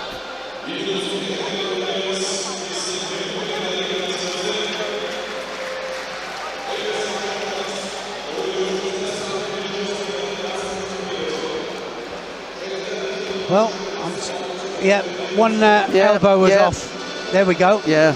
So absolutely correct. And it's for anybody watching this, it goes, oh no, that was Newaza. No, it wasn't. Remember wasn't that the ground. elbow was still up, and that meant that the contest was still engaged. Yeah. It meant that the tachiwaza could still be operated.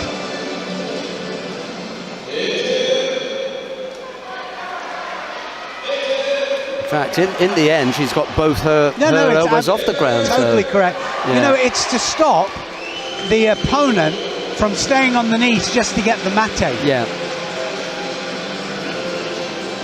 You can't be just blasé at being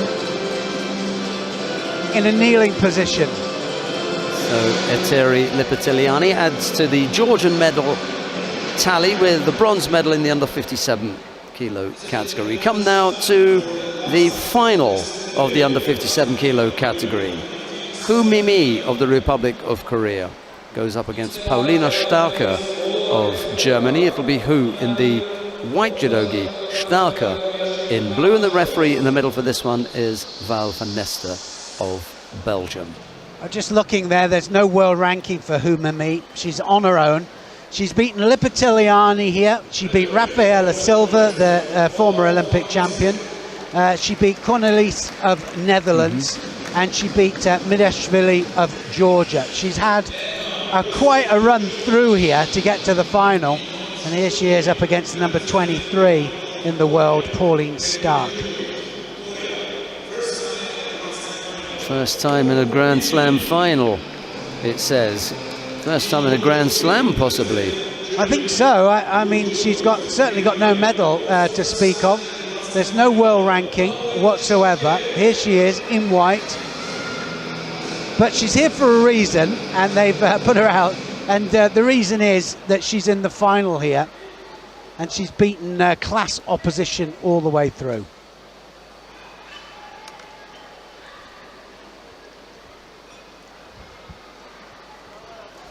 Hu Mimi in white here for Korea. She's 19.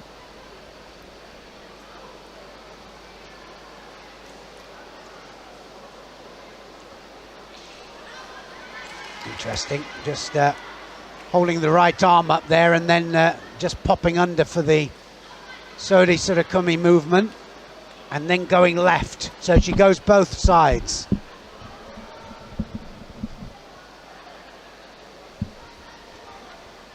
She had a couple of years out, possibly a long-term injury from 2019 after the Junior World Championships in Marrakesh, where she lost in the bronze medal match to her teammate Kim Ji-soo, having in the previous round in the semi-final defeated Etteri Lipitiliani. Interesting. He's having a look here to see about the landing there from the Ouchi, but it didn't have a landing. I don't think it was nowhere generous. near the 90 degrees. So on 2 occasions she's gone up against Etteri Lipitiliani.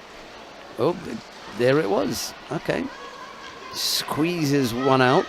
On 2 occasions she's been up against Etteri Lipitiliani. Once in the semi-final of the Junior World Championships where she lost, and then here today she won. Well, she's going right and left here, so both sides, and I think that's going to be a great advantage for her.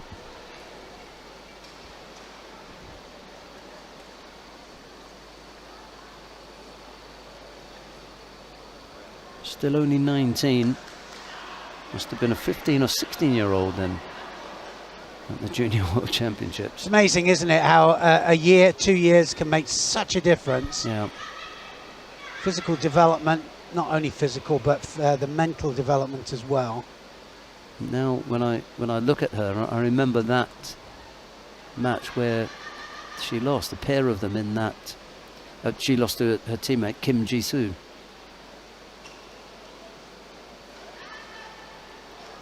very low centre of balance here, but then just suddenly pops the attack in. And certainly Stark. She's a bit defensive here. Yeah, she's too defensive. Stark, I was going to say, just with the better posture. Yeah.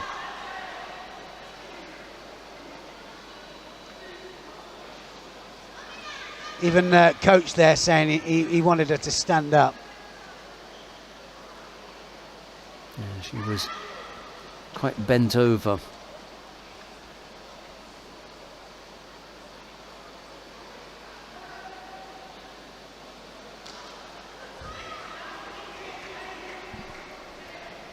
Always difficult when you come out to an event and you're the only athlete there. You're there for a reason. That means that you've got everything to prove, but I always wonder where they get their warm-up partners.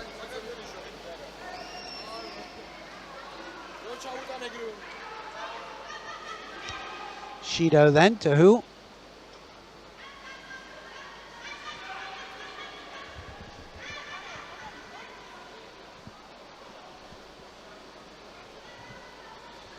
Time ticking away for Starker. Got to come up with something. Rosari down. Yes, 1 minute to go here in the first 4 minutes. Hugh definitely the closest to scoring. And the difficulty for Starker is that Hugh looks to have reasonably good defence. Just picked up the single Shido. Got to find a way past that defence.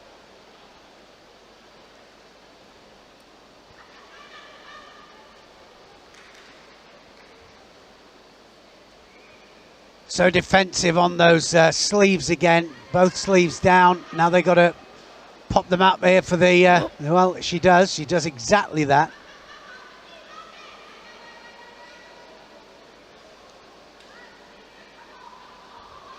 Doesn't know what to do with it, does she, Starker? It's a bit odd for her.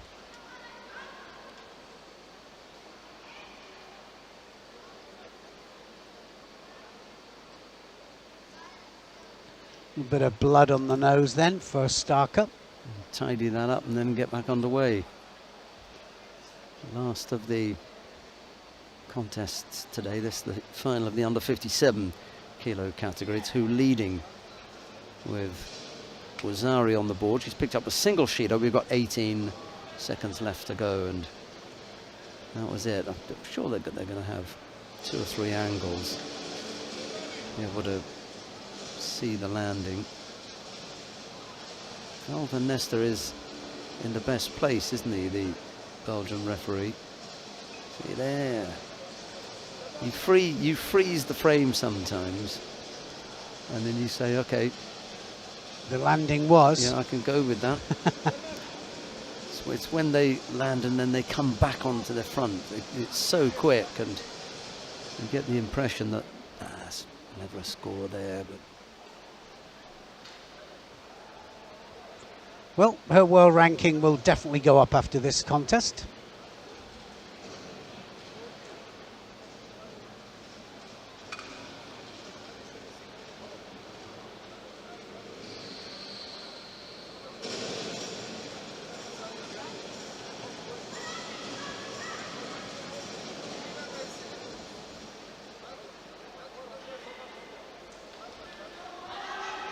Starker now absolutely chomping at the bit. Realizes that she's got to really step it up. Sorisura Komigoshi again there from Who. that's it now.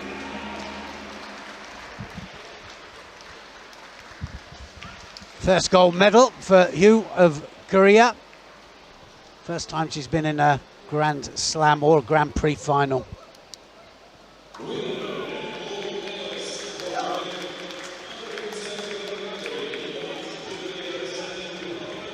Yeah, I mean, very few times do you come to your first ever Grand Slam and come away with a gold medal. Some of the Japanese can claim that, but most of the time you have to work your way into it. Well, here is a result for Hu Mimi of the Republic of Korea, Grand Slam gold medal winner at the first attempt.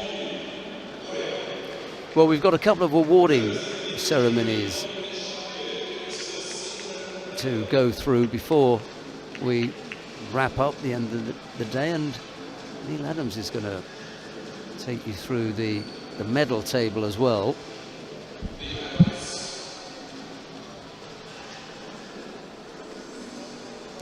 But before that, we've got the awarding ceremony for the men in the under 66 kilo category.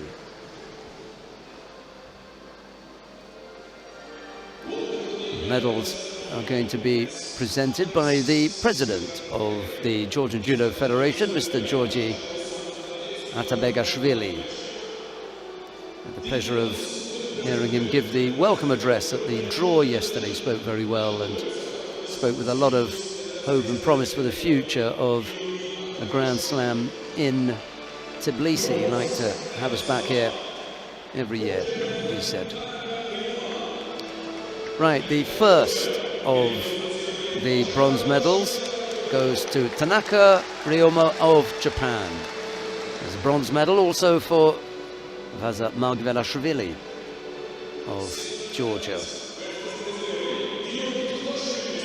Silver medal goes to Georgi Tutashvili, a limping Tutashvili. He wasn't able to take part in the final, but the gold medal goes to Denis Vieru of Moldova. Well, he said that he's looking more and more confident as he carries on through, and he's always there roundabout, isn't he? In his world rankings, he shows that.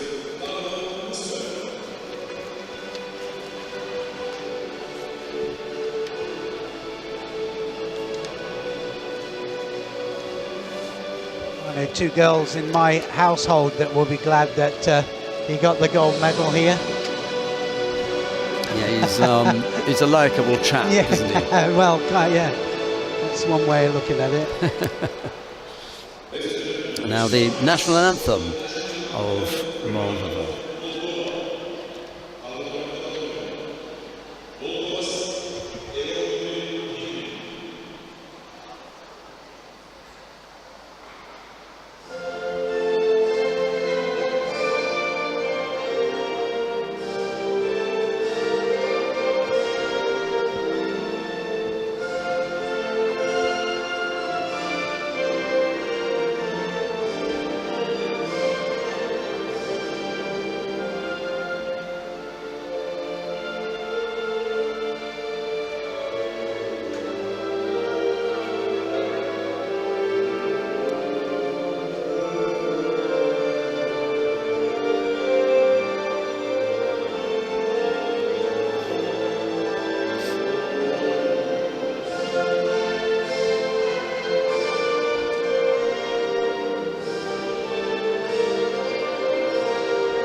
Tanaka and Margvelashvili were the bronze medal winners. It was Tutashvili who took the silver. The gold went to Vieru of Moldova, who's giving Tutashvili a hand off the podium. We got some highlights, and then we'll be back with the last of the awarding ceremonies.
We come now to the awarding ceremony for women in the under 57 kilo category. The medals are being presented by the International Judo Federation head referee director, Mr. John Ki-yong.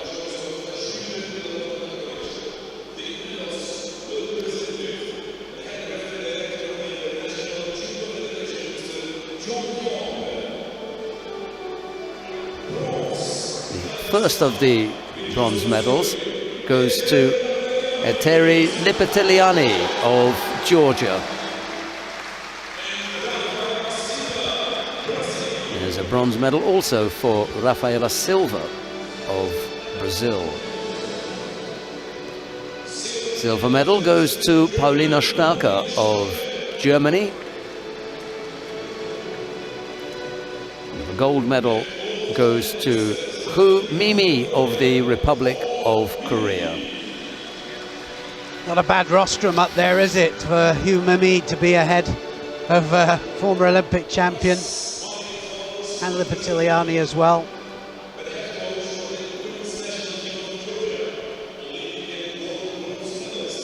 She'll be able to reflect on this day and say that was a pretty good day at the office.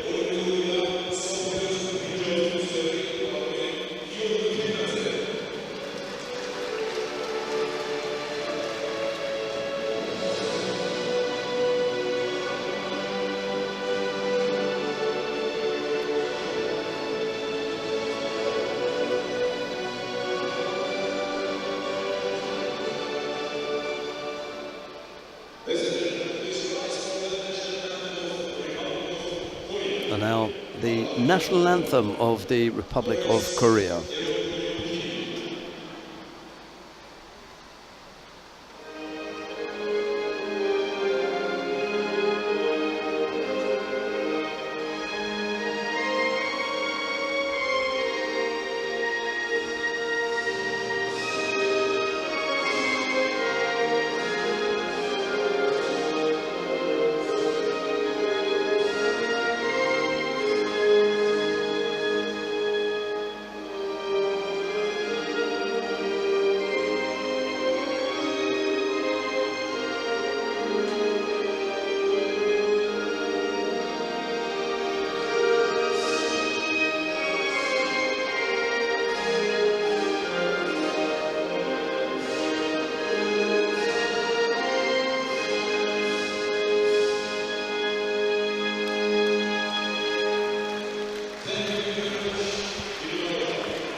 There's the winning quartet with our VIP guests, Mr. John Ki-yong and Mr. Tanadze, who is the head coach of the Georgian women's team, doing a good job there. The bronze medal winners, Lipitiliani and Silva. Starker picked up the silver. It was Hu to take the gold medal. Here's Neil. Well, what can you say? What a great first day of competition here. The first day of competition, 5 weight categories already gone. We've seen some amazing judo and some great ippons. And we've seen opposing styles, you know, just different styles and how they've got to cope with each other.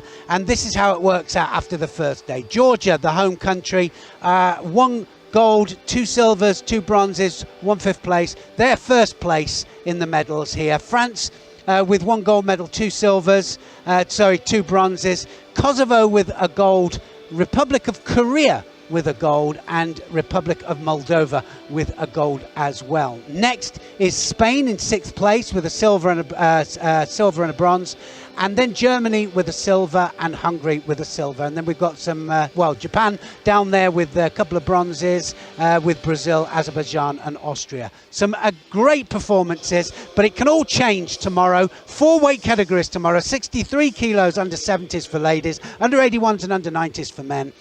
From Sheldon and I, after this first day of competition, it's goodbye for now, and we'll see you at the same time tomorrow.